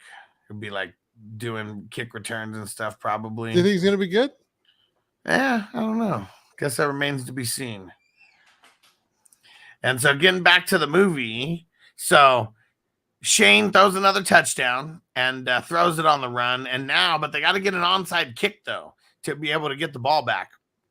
And of course, they got Danny Bateman out there to try to help with the what's it called, the onside kick. He goes out there, blasts the dude, gets the ball back, but then he starts running. He's supposed to get the ball and go down to like save time. But he starts going back, reversing. Falco gets on his ass. That's the only way to bring him down is Shane Falco's got to go out there and make the tackle. And Danny gets up. Nice hit, Shane. Bateman. He just loves it, man. He loves some contact. And they're in range. Well, they're not in range for most kickers. But for Nigel, the leg Gruff, they send him out there to kick a 65-yard field goal. 65-yarder. And it's so far that he's got to go out there with the cigarette this time. Like the last time we saw him get rid of the cigarette before. This time he has to go out there with it. He's smoking on the field. Because he's nervous. Why? This is a long kick. 65 yards is a long field goal. Aren't those henchmen on his ass, though? Well, yeah, but he doesn't even know about that yet. This is where not yet. No, this is where they see him. He's like, hey, there's our guy. You have to start missing some kicks. And but yeah, he's got the cigarette and then flicks it off. You just hold it, Shane, and I'll kick the bloody piss out of it. 65-yarder. That was a deep one. It's straight enough. It's got the distance. It's good. And then he sees Danny. Oh, he's got to run because he knows. Danny's about to. Yeah. I feel like I got my ass whooped because I just went to try to go grab it likely everywhere, and it wasn't likely he was going to be there. He's going to be a bum. No, I'm just saying he was gone everywhere. You know what I mean? Yeah. I'm not messing with likely. Nah, I would have grabbed him and been like, "Hey, Mark Andrews guy, I got likely." Well, yeah. Likely. Who's likely? So his name is Isaiah Likely. He's the backup to the tight end Mark Andrews. Right now? Huh? Right now? No. In actual football, we just got an update, so I went to go see. That's what I'm saying in the NFL, right? Yeah, and Mark Andrews, he's a guy like he has a calf injury. I said he's probably not going to play. He also has diabetes, So it's like, you know what I mean? Just, you know, those things like that just don't heal as fast as it would for like a normal person. You know what I mean? Yeah, the guy should go low carb. Get rid of the diabetes. I mean, I think he's I forget which type he is. Maybe he's type 1. That's I think produce the beta cells or something. Yeah, it's not the other type where he had way too much sugar and he developed it. Yeah, you know? right. Yeah, born with it. Yeah. And Tino said, "Isn't there a pic of a QB smoking a cig during halftime somewhere? Who was that?" I mean, I know about. Call me. Go ahead, Bogey. Who is smoking Jay Cuddy? I don't know. Okay. I was like, oh no, he's gonna buzz for me. I was gonna say, I don't know who was smoking a cig. We know about that dude QB Stu who like smoked a joint and went out shredded. Yeah, threw like 4 more touchdowns. Like no, but smoking Jay Cuddy, I mean, because he was known to like be a cigarette smoker. Yeah. I wonder if there's like, okay, you know the robot dick, like the nicotine, like little vape thingies. Can players fuck with that on the sideline? Doubt it. I don't think so. Doubt it. That was before my time, but I think I told you guys my close friend of mine, his dad was a coach in a pro coach. So I got to be a ball boy a couple times. Nice. And I was in the locker rooms and everything. And then my friend who had lived with the hockey on the hockey side, I was in the dressing rooms as well. In Philly, the Flyers and Colorado and stuff. And but this film in particular brought me back to the football when I was like ball boy and stuff in the CFL. When you look back on like, remember when the Jets won the Super Bowl, right? Then the next season, right? They're the reigning champs, and they would show them on the sideline, and you know it'd be hella cold and shit. You know, it's New York or whatever. It's hella cold. They just on the sideline in their uniform, right? And the fools that had money got the little fur coat over his shoulders. Yeah. Smoking a cigar, like that was like real football. But the Jets won it in 72 or something, didn't they? It was 69 or 69 or something with Joe Namath. Yep. You guaranteed 69, dudes. Oh, you said the magic words. I mean, that's how I'll never forget that it was in 1969. Yeah. That the year of my birth. Yeah. I barely made it in December, but hey, I made it by a couple of weeks. Nice. Yeah. Oh, that's right, huh? I know people think that because I fool you guys because people think because I look young. Well, black don't people crack. Tend to forget they think I'm like your age. I was on a show, not the show, the Tinder. This is 3 years ago. She goes swiping right. Yeah, this woman. I matched with this one chick. She's like 34. She goes, "Oh, you're young looking. You look younger than you said." I said I was like 43 or 44, but I was in like 49 or I think it was 49 at the time. I was like, "Oh, you don't want to know my real age." She goes, "I go, how old do you think I am?" And she goes, 32. I go, "You think I'm younger than you?" She goes, "Yeah, by a couple of years." Crazy. I don't know. I mean, yeah. I was mean, like, age the bogey, sure. man. Bogey looks huh? You know what's funny is my man Steamboat, he ain't seen me in a couple of years, and he was there at Vegas, right? And he's like, "Damn, Bogey, you got the grays, man. Like, you got 4 kids for real." Because the last time he has, I don't think I've seen him since 2020 for real. You know what I mean? Outside of like maybe not that long ago. That's only 3 years ago. Yeah, I mean, I had 2 kids. I had 2 more kids. You know what I mean? All right, that ages you. I thought maybe it was like you haven't seen each other since college or high school or something. That's different. I'm just saying.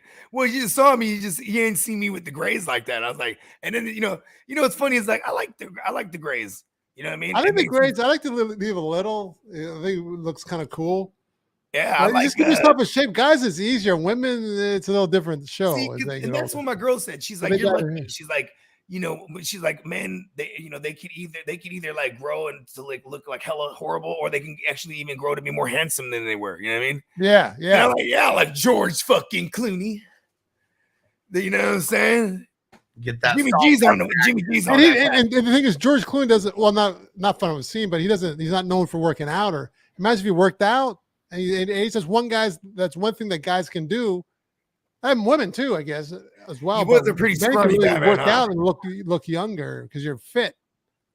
Yeah, plus I would imagine because the first thing that goes is like the cartilage everywhere, right? And then you can't like redevelop that yet, right? Until technology catches it, right? Well, usually the first thing that goes is your muscle density, and then you get fat in place of that.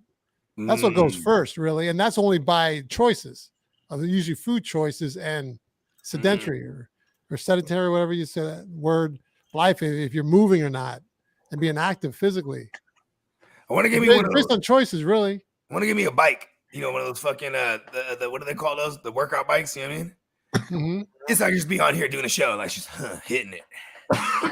Yeah, I tell you, man, what ages the body more so is not age, like not time. What ages the body is more so your lifestyle of what you eat and what you do for physical activity. Those are the first two, and then your body, and then the age, the time is after that. What's crazy is my dad. He's looked the exact same for like the last like 20 years, right? Just maybe got a little more grays, right? But like his whole thing is, this is what he told me all my life. Every time you eat, you gotta have a some kind of a meat and a vegetables, because he says all the V words with a B, vegetables. Okay, vegetables, okay, right? But like this is how he eats every day. You know what I mean? Something that has I'm not waiting too. Vegetables. That's just, I mean, and then smokes weed like religiously, and like he says, as long as you keep moving, you won't die. That's his theory. That's true. Because if you get injured, what's the best thing to do? Rehab. You got to move. Yeah, that's a good point. That's what they get you. My friend, close friend of mine, he's a chiropractor. He says, Nels, you got to move, man. You get injured, you got to do what you can do around it, and then let that heal itself. But you got to keep moving. I was 165. That was the heaviest I ever been, and then it was 2017, and I was like doing my workout shit, and I was on it, like, you know, I was dieting well. And I would still get fucked up, drink and stuff. That's probably like beer was like the only like real sugars I was putting in me. Then I got a fucking hernia, bro. And then I just couldn't work out for a little while. I couldn't really like, eat the way I was eating because I'd feel it, like you know what I mean. And then I just lost like 15 pounds that I'll never get back again. It's crazy. Oh, you want the 15 pounds back on? No, not real, not necessarily. Maybe like 10. Maybe like because when I was one more size. I was like, you know, I can tell you how to get that back on, man. I can tell you. Not now, but I mean, I can tell you. No, we're not doing a show right now. We're doing a show. Yeah. Let's bring it back. Let's bring it back. I was waiting to get back in the narration. Let's go. So now we get it to where Shane shows up at the bar, at Annabelle's bar, and you kind of get a little insight into her backstory, that it was like her dad that owned the bar, and she'd been around football ever since she was a little kid, and leads up into the John Madden where he's like announcing commentary. Yeah, he's doing the commentary while Shane, he's going to go for it. He's going for it, and goes up and kisses her and all that. And then it like splits right back to the game where he just runs in a touchdown. And this is a big time game for him because they could only afford to lose one out of the 4 games that they had left. And they lost that first game like in the beginning. So they had to win out to be able to go for the make it to the playoffs. And here, the cool part in this with John Madden commentating was this whole play. First Shane Falco was over here and he circles this guy, and then he comes over, pitches it here, but the offensive lineman comes back and then dinks off of him, and then he comes over here, gets it, Clifford Franklin, and then he ends up getting hit, and then boop, comes back over here, and he comes back over here and just diagramming the whole thing like he used to. And ball ends up right back with the person who started the play. And in for the touchdown. Yeah. And this is I where remember watching this movie in the theaters. I saw it in the theaters also. Yeah, because I fuck with Keanu Reeves, man. He's awesome. Yeah. I mean, I was just talking about that before in the first act before you came on. Classic. This is our third Keanu Reeves flick we've done, and he's all right in this one. He's good. You know what's crazy too? Like with his monotone acting style, in my opinion, talking about that too. Yeah. Like he was so awesome in those John Wicks. Like, because he doesn't have to say anything. Those movies are so tight, and there's 4 of them now. And I would say this is like up there with some of the better movie series. I swear to God. Well, Bogey, I'd like to say thank you, man. Thank you for the compliment. That's how I act, you know. That's how I act. I gotta give you your flowers, man. Yeah, man. Thank you, man. Yeah. The next flick is, I don't know, but John Wick 5. That's exactly how he acts. I can do one impression, and I think that's him. I don't do impressions, man. Oh man, this is where Clifford Franklin gets to put himself on the map. I mean, the next series they go out and Shane hits him with the perfect pass, but just hands like frying pans. Motherfucker. And so Gene Hackman, oh yeah, it's time. He's like, here, give me the stickum. Puts it on his hand, rubs it on for him. Coaches don't look natural. It looks like I just jacked off an elephant. Oh, I love that. I could have stopped laughing at that. He went up to the huddle, the motherfucking cup stuck to his hand. Get that fucking cup out of here. And here was some little Giants action right there, because of course, break, and then but sticks his hand together, but he gets him, gets them apart. And then goes out there, catches the touchdown like he's supposed to, but then he goes to spike the ball. Yeah, as if the rest would have noticed after that. He goes to psych the ball. Well, they even said it. What are they going to do? Put you in football jail? Even when the ref gets the ball, he's like, what the fuck is this shit? That's funny. Yep. And, but yeah, so Clifford Franklin gets his touchdown, and then they go, for 2 points because they need it. They need that 2-point conversion. And Shane Falco, he pretty much fucks it up, throws an interception, but luckily it goes through the guy's hands and right into the hands of Clifford Franklin. Woo! So Shane lucked out. And I always laughed at this part, his little touchdown celebration, where he's like going around, shooting everybody, and then he does it to like the cameraman, that's cool. Like behind him. But there's only one dumbass cameraman that actually fell. Like nobody else like played into it. But one cameraman, I think he was holding the satellite dish. Yeah.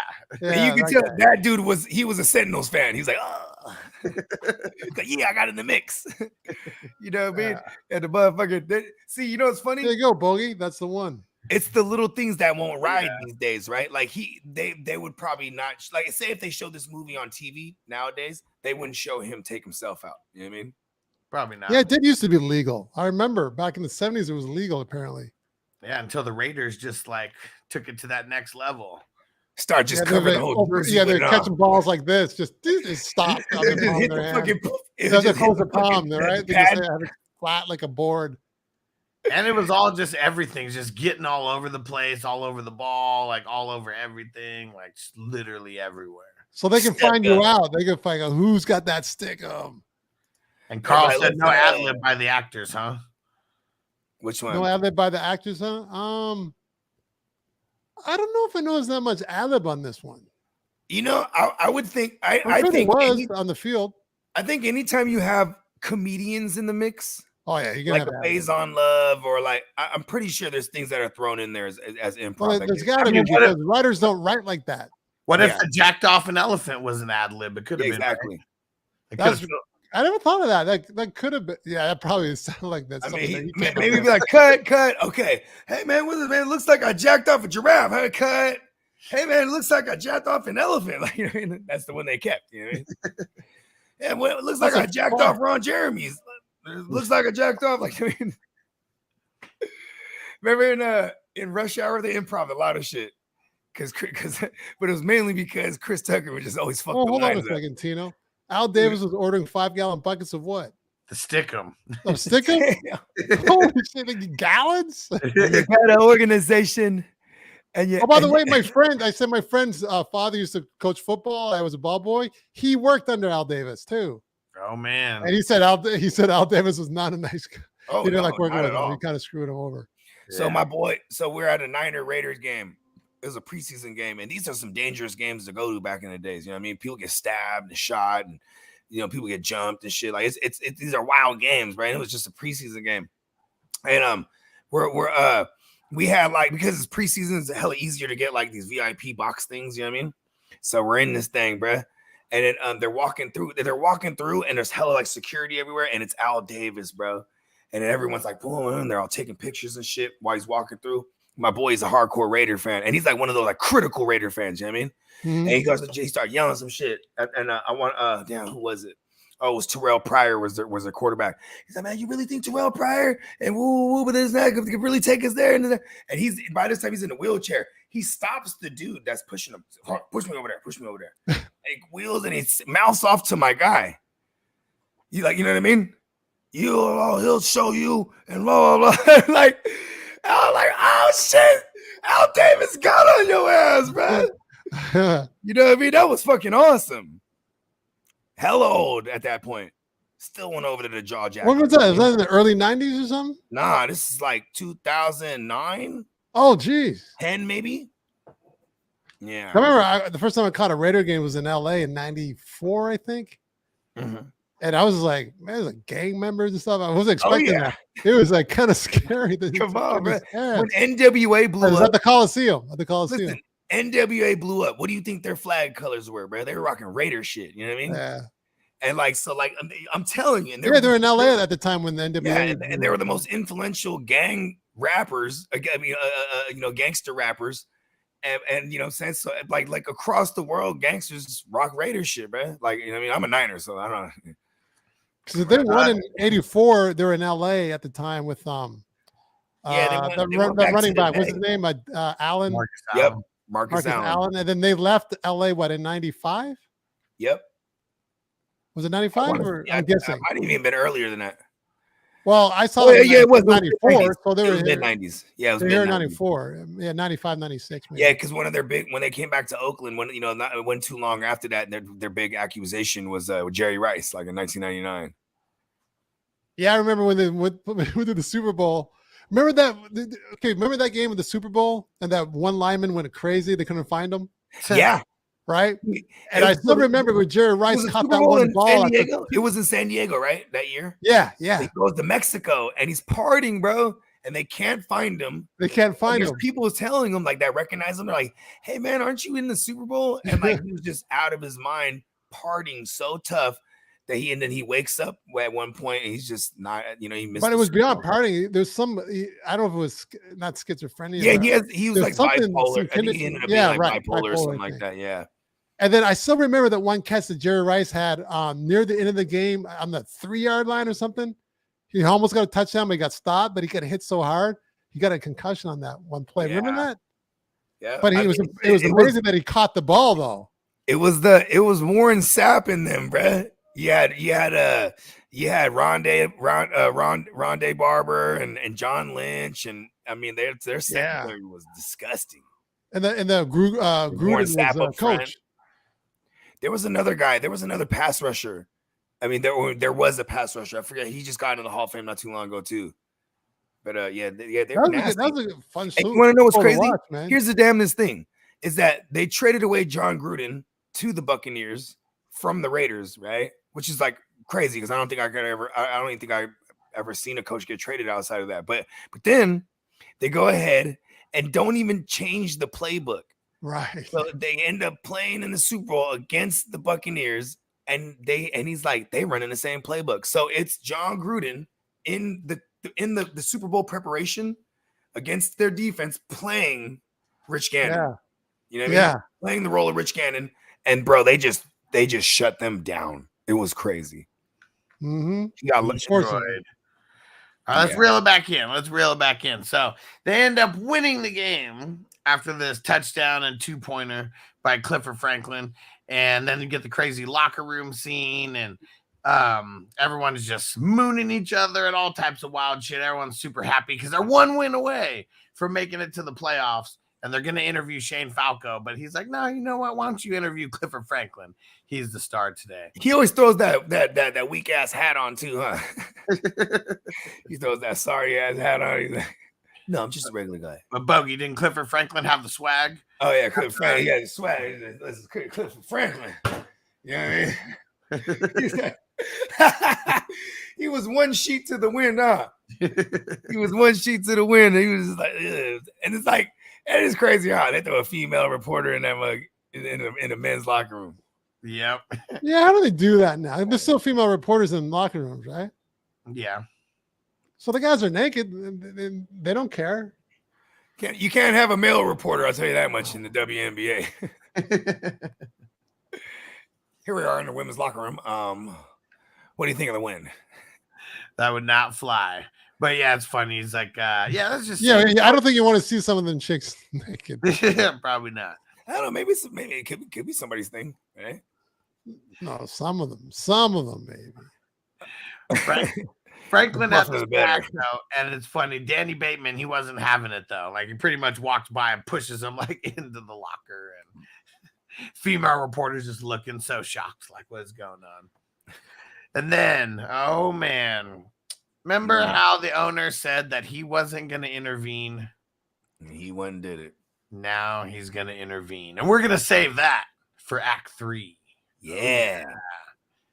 It's gonna be a crazy one. It's Time gonna for be some snacks. Time for some snacks now. Then Here we Let's go. all go to the lobby. Lobby. Make sure you guys go subscribe to the Silver Screen Breakdowns podcast on Spotify, Apple. Make sure you go subscribe to the Silver Screen Breakdowns YouTube channel. Yeah, we're getting more every day. yeah, and you can find me Nelson Tons on YouTube, my demo reels, and some of my acting stuff, acting work. And then Instagram is Nelson Tines _. Follow me and I'll follow you back. Yeah. Alan, I'll follow you back, man. Follow me, man. There we go. And Bogey, where'd he go? He's out. He'll be back. We'll All see right. you. We'll see you guys on the other side for Act number 3, and we'll see. Will Shane Falco be playing in the playoff game? Is the owner going to intervene and mess everything up? Find out next time on the Silver Screen Breakdowns. And everyone is watching live. Hang out with us. Peace out. Peace. In 5, 4, 3, 2, 1. What up? What up? Hey. We are back with Act 3. We are breaking down the replacements. Yes, we are. And Tino said, LOL, I almost left. Just hang out here. Everyone watching live, you get to watch all 3 acts all at once. And last time on Silver Screen Breakdowns, the Washington Sentinels go on a 2-game winning streak, and now they are 1 game away from the playoffs. Shane Falco is doing his thing. The defense is killing it. Even Clifford Franklin is getting involved, catching balls. Nothing can stop them now. Nope. Except the owner. He's an asshole. Martell is crossing the picket line, and like he's the guy who's giving everyone the most shit. But it's also like now it's the fear of like really losing his job, like completely, right, Nelson? Is that what you got? Yeah. So I got this insect that just flew in my place. I had to take something out of the oven. My girl texted me. Yeah, he's got a Silver Screen Breakdowns. We're good. We're already okay. We're knee deep in Act 3. Last time. So you talked about how Martell is crossing the picket line. Oh, that son of a bitch. He's had enough of Shane Falco's ass out there. Footsteps. Well, I mean, it doesn't help when the entirety of America's team. And I wonder how much they paid Jerry Jones to allow that, right? To use Dallas Cowboys. No, they didn't say Dallas Cowboys. They just said Dallas. Oh, really? They didn't call them the Cowboys in there? No, they don't have any real names in here. Okay, I thought they used the cow. Oh, okay. Yeah. They did not, Bogey. Bogey missed Act 1. So we said for this and Any Given Sunday, they were not having it. They did not license the names out. And I wonder if it was because it was the player strike and all that. And, you know, like the whole premise of underpaying the players. Maybe they just, NFL didn't want their name attached to such a realistic storyline. That's a good point. And Tino said that he said they don't got Uncle Jerry money. Nope, they're just Dallas. They called them the reigning champs, is what they said. Oh, see, but if Tino knew that part, he'd be like, yeah. They're portraying the Cowboys. Reigning champs. That's why they're portraying because they're in 2000 right now. So yeah, they hadn't won in years and years, you know, since then. But yeah. They're portraying neither did my Niners. They're portraying the Cowboy team that actually won, you know, close to 2000 somewhere. Shane gets the bad news. He's out there working. Gene has to come up and tell him Martell's crossing. You got to go, kid. But see, this is why I like Shane Falco, though, because, you know, that's what the team needs. You know what I mean? He's better. He's an all-pro. Yeah, he's better. He took it very well. Yeah.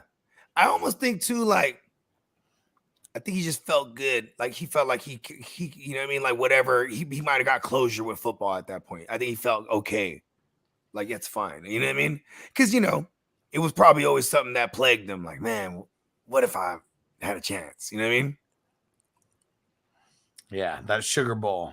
It's been being held over his head forever. Mm-hmm. Then, man, everyone was super pissed when he went to the bar, where everyone was hanging out at.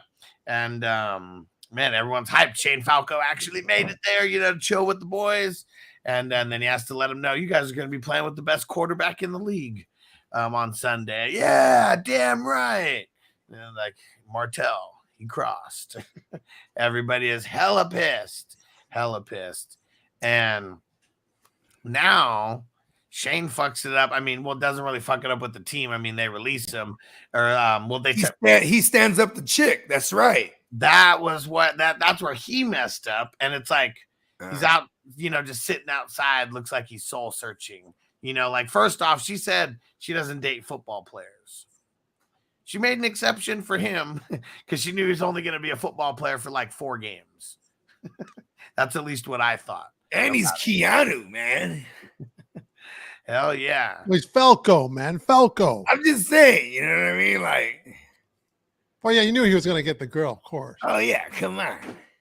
And Tino said Falco has swag. He can ball, can lead his team. Legit QB1 and a lefty as well, and still a QB1. I'm a lefty. Yeah. Status is everything. My dad said, boo, how romantic.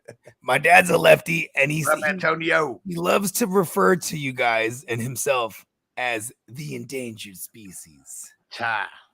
That's what he always says. I like that. Yeah, he said, we're the endangered species. He loves Steve Young. Steve Young's a lefty. You know what I mean? I love Steve Young. I never liked Steve Young, though. You know what? Okay, if my mom was here, I would have a voucher right here. But so he lived in the Silver Creek Country Club. Tino knows what I'm talking about. And there's an Albertsons / Lucky's, whatever it was at the time. It's right there. And so there was no grocery stores at the time around this country club. So that he got to come down into the hood. You know what I mean? And so I've seen him easily a half dozen times in my life and acknowledged him every time. And he acknowledges back. He was cool. Shook my hand every time. Like, oh my God, fucking Steve Young. Yeah, that's cool. I was a kid, you know what I mean? Is he a tall quarterback or no? Hell yeah. 6 foot. Hell yeah. He's like, what is he like? 6? Is he 6'3"? He never looked that big out there, but I don't know. Yeah, somebody looked that up. Carl said the football IQ and the football heart and soul are different.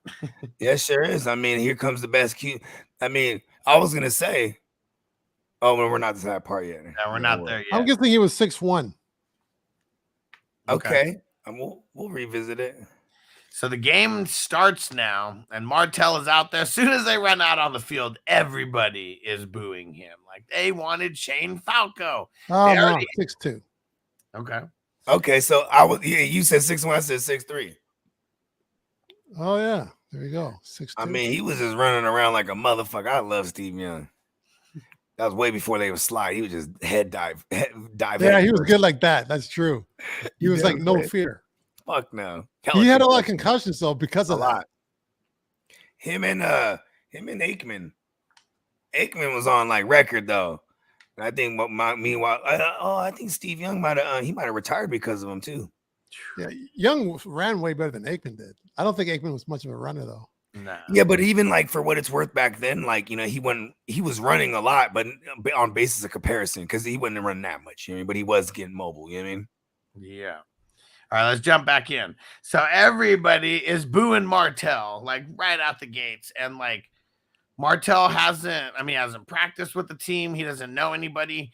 Obviously doesn't know that the lines suck because he keeps getting smashed out there, and Jumbo's yelling at them. Why don't you try scrambling, motherfucker? Yeah. And then, it all went bad when it was Brian Murphy, the deaf tight end. It was he was doing he came in and left, and he was supposed to go out and right, and then he just starts putting them on blast. He's talking shit to him, and the camera catches it. Shane Falco catches it, and he's not having it. And then right before halftime, They interviewed Gene Hackman real quick. And what do they say is going to take, Bogey? What's it going to take for the Sentinels to get back in it? It's going to take heart and miles of it. Can you elaborate, Coach? It's going to take heart. There you have it. And there you have it. And there you have it in one word. It's going to take heart. Martel did not have that. No. Nada. No. And that's what Shane had when he was breaking the news to Shane. He's like, listen, he don't got heart though. You know what I mean? Yeah. You know what I'm saying? Shit you can't measure. The intangibles. The it factor. The moxie. And the water boy came back. The water boy syndrome came back. Oh, I didn't notice that. You're right, huh? You know what I'm saying? He pulls the water boy right there, comes back at halftime. Saves. Yeah.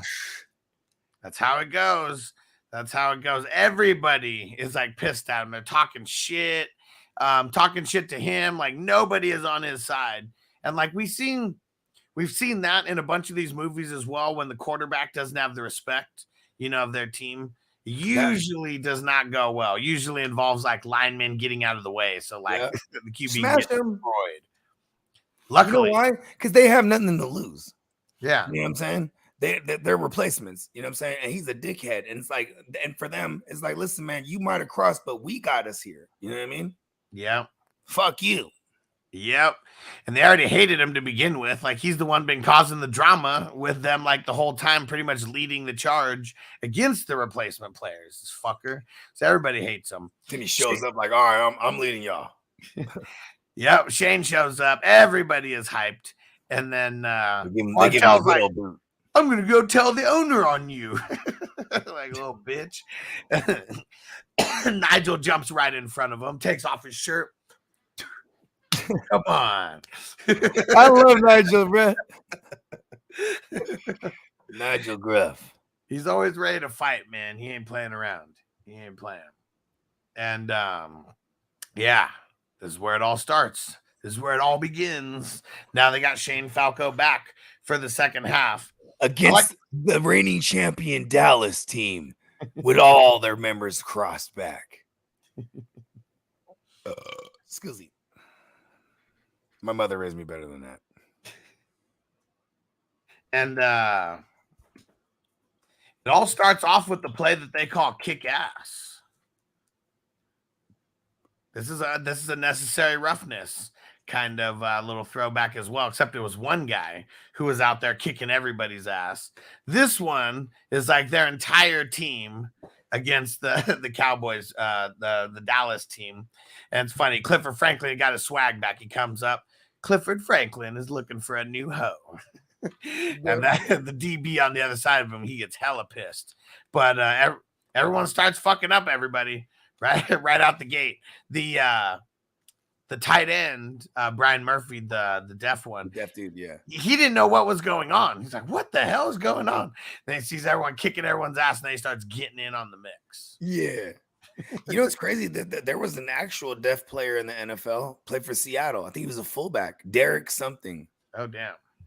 Yeah, this was not too long ago. And he actually even got into a commercial.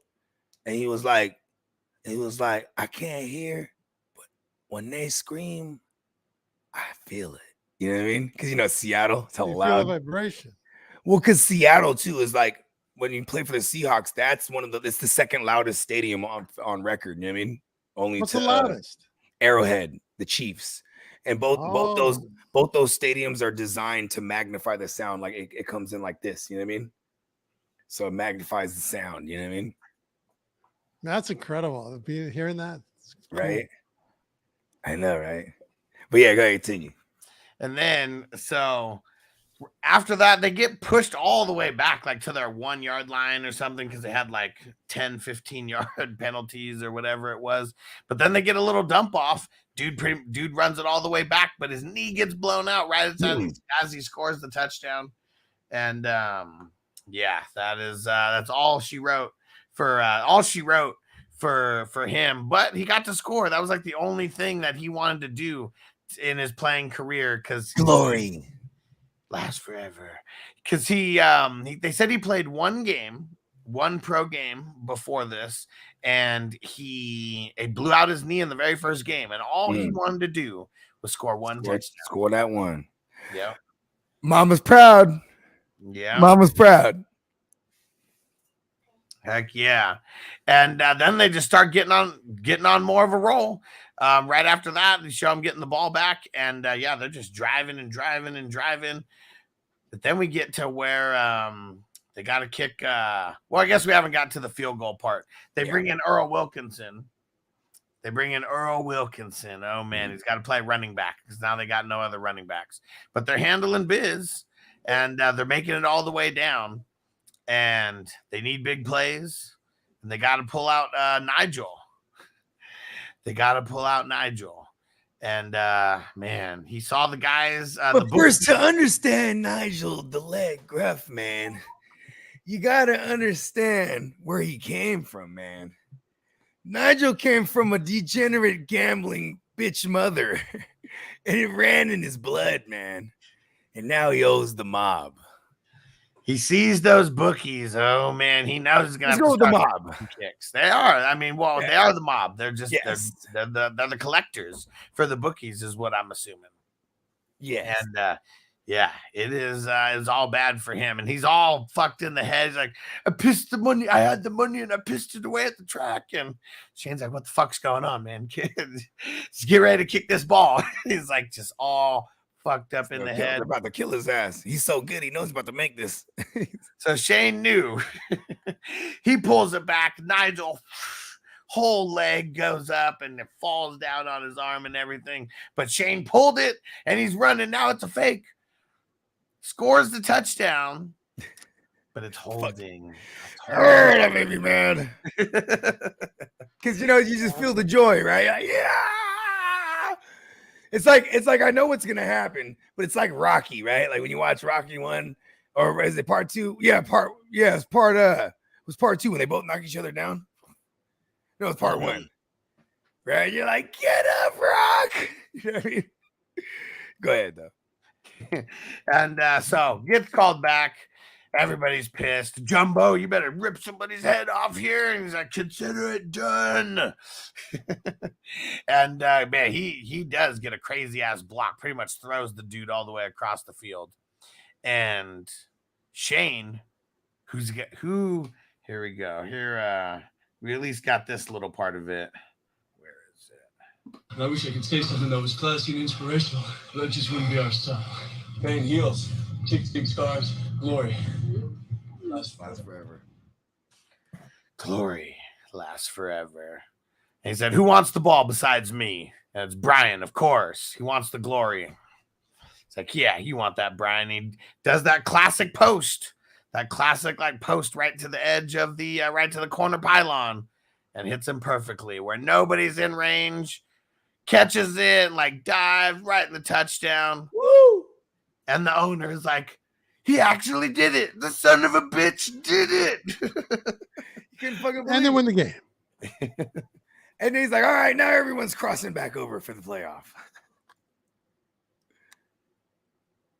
It is kind of crazy, huh? Because then they go to the locker room. That's how they were done, yeah. They go to the locker room and it's just, clean your shit out. Yeah, that's it. Kind of like the very end, for Varsity Blues at the end. There's some people who who went on and played, but I never played. I never played after that. It's cool too.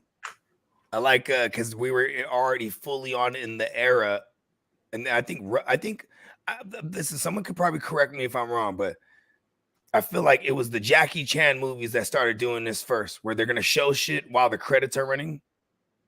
Yeah, because then they took that to the Rush Hour movies too, and their style was showing the outtakes, right? But in this case, it's like, you got the credits running and they doing the dance, to the fucking to I Will Survive. You know what I mean? Yeah. That's cool. Oh, we forgot to mention that too. When they start doing they do the dance on the field too. Yeah, right at the end. Yeah, I forgot that. One thing I didn't get is that we didn't have closure on what happened to Nigel. Well, here's the thing: they needed it to keep it to a certain score or something like that. Right? Did they? I don't know what. I think it was like amount of field goals. I forget what it was, bro. Yeah, help me out Alex, what here. was the deal on that?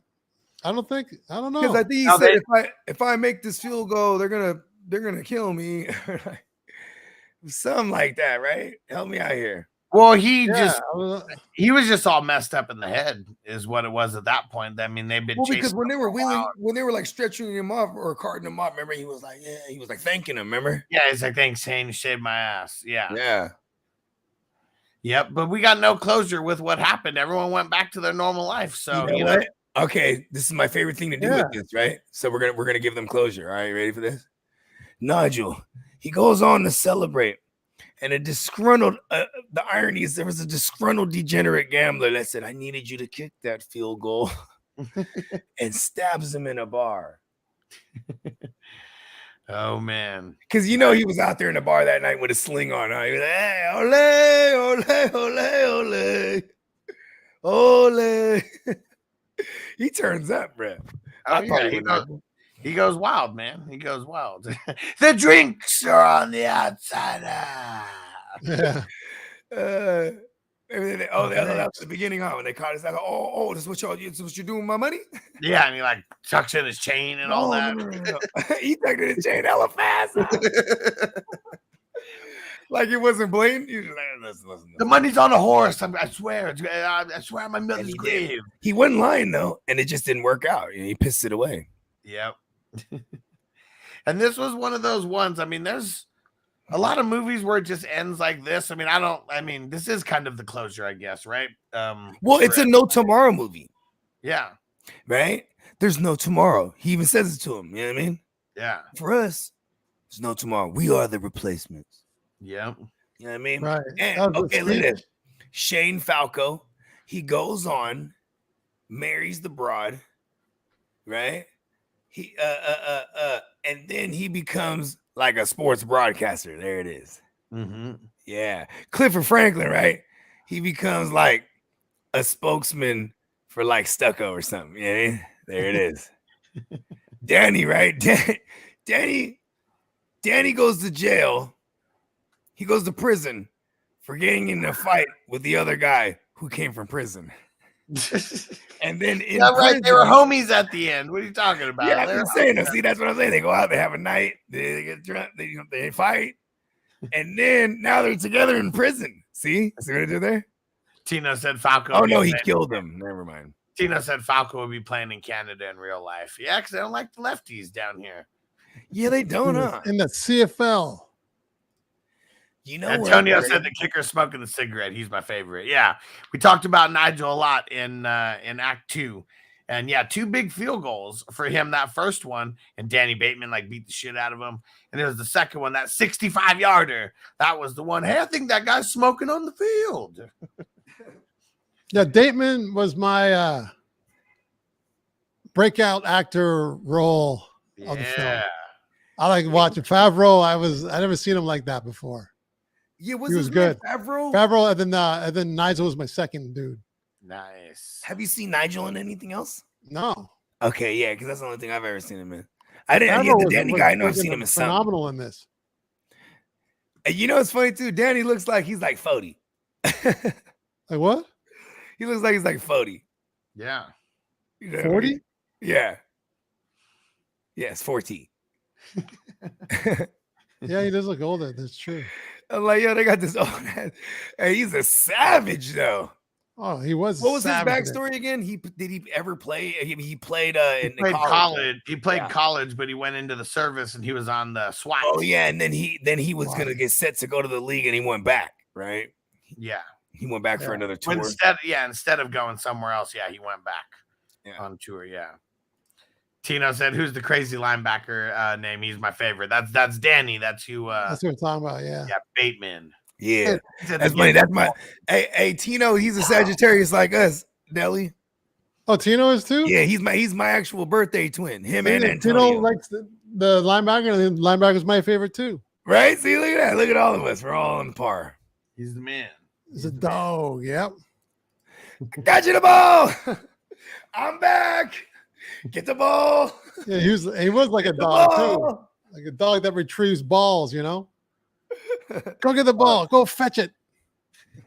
I got you the ball. Yeah, man, that would have been cool to have a little what do they call those when they have the paragraph in the end?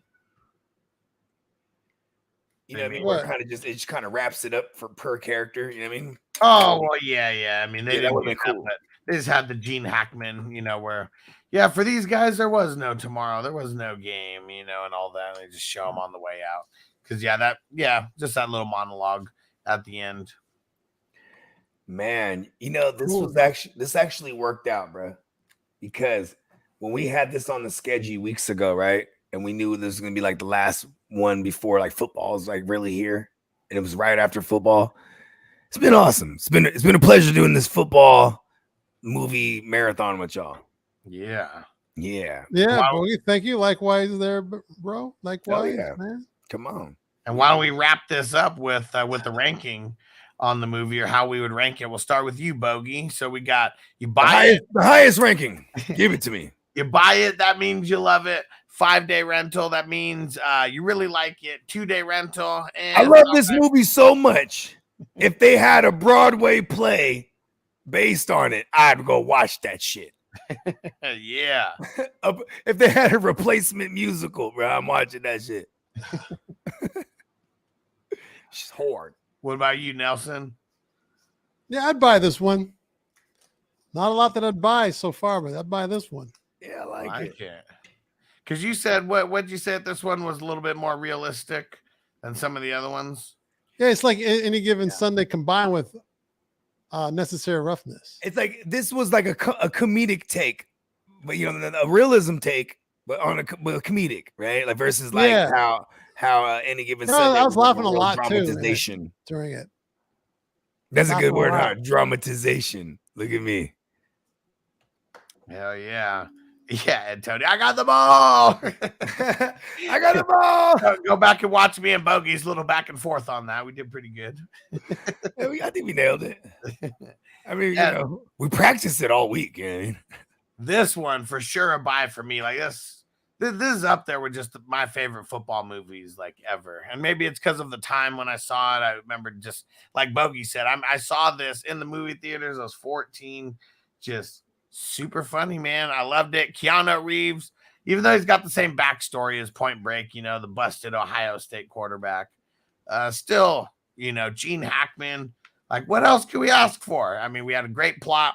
We had some nice twists and turns. We had the comedy. Faizon loves the man. Yeah, this one, it's a buy all the way. Yeah. What up, Axel? What up, Execution? Yeah, and I think what we're going to do now, because we bullshitted a lot, I think we're just going to wrap this up, and we'll be back in like an hour or so with a late night booty call for... we're doing that? The fantasy questions. Yeah.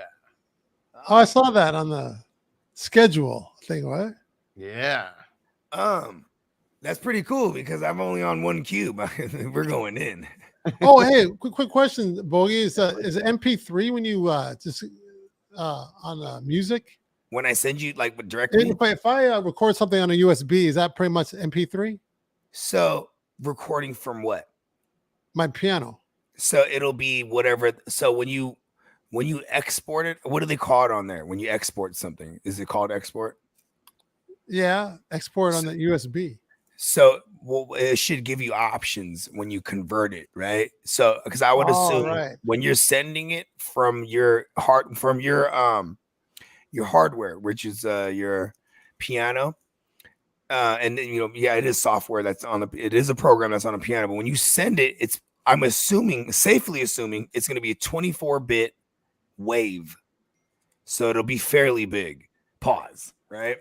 And then when you get it to your iTunes or whatever, it's going to immediately convert it to whatever you need it to be.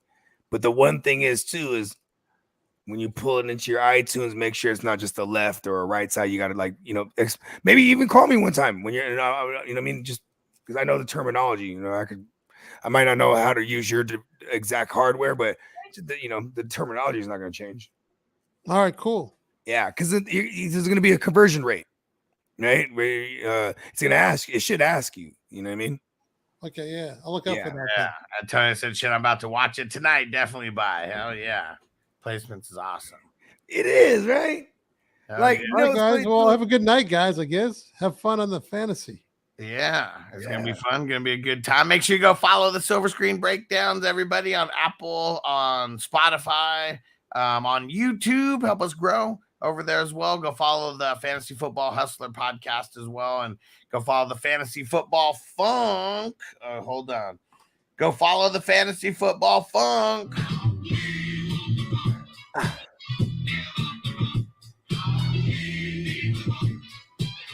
There you go, Alex. Get down with the booger. We're getting real funky over there. And Nelson, remind them where to find you at.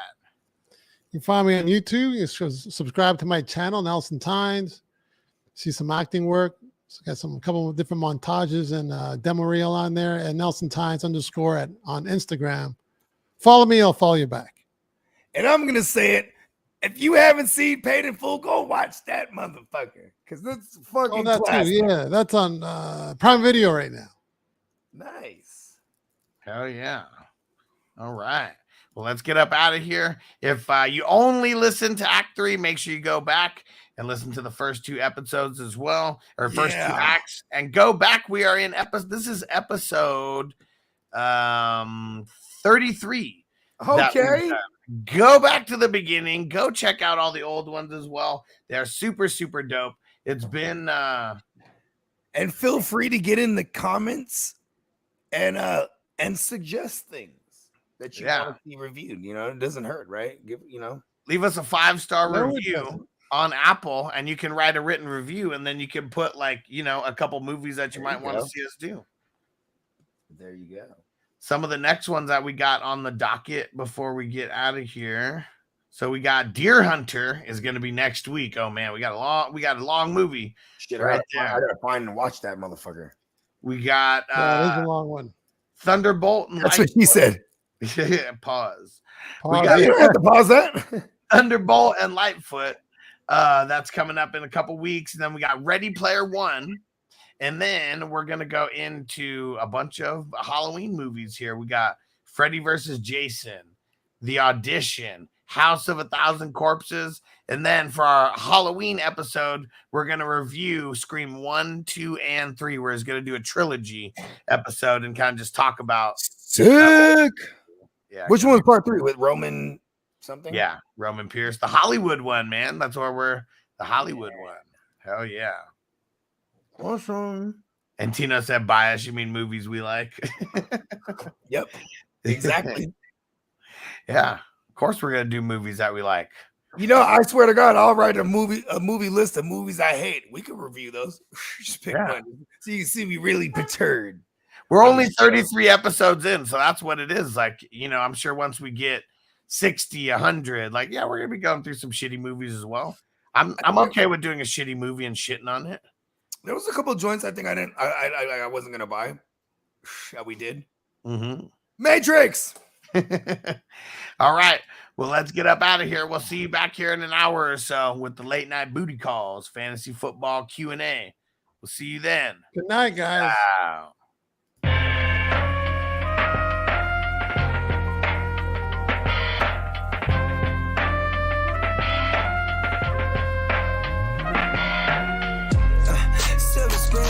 Picture shit. This ain't a dream, we really live this shit. Don't intervene, yo, we with this shit. That's where the most high, we the most lit.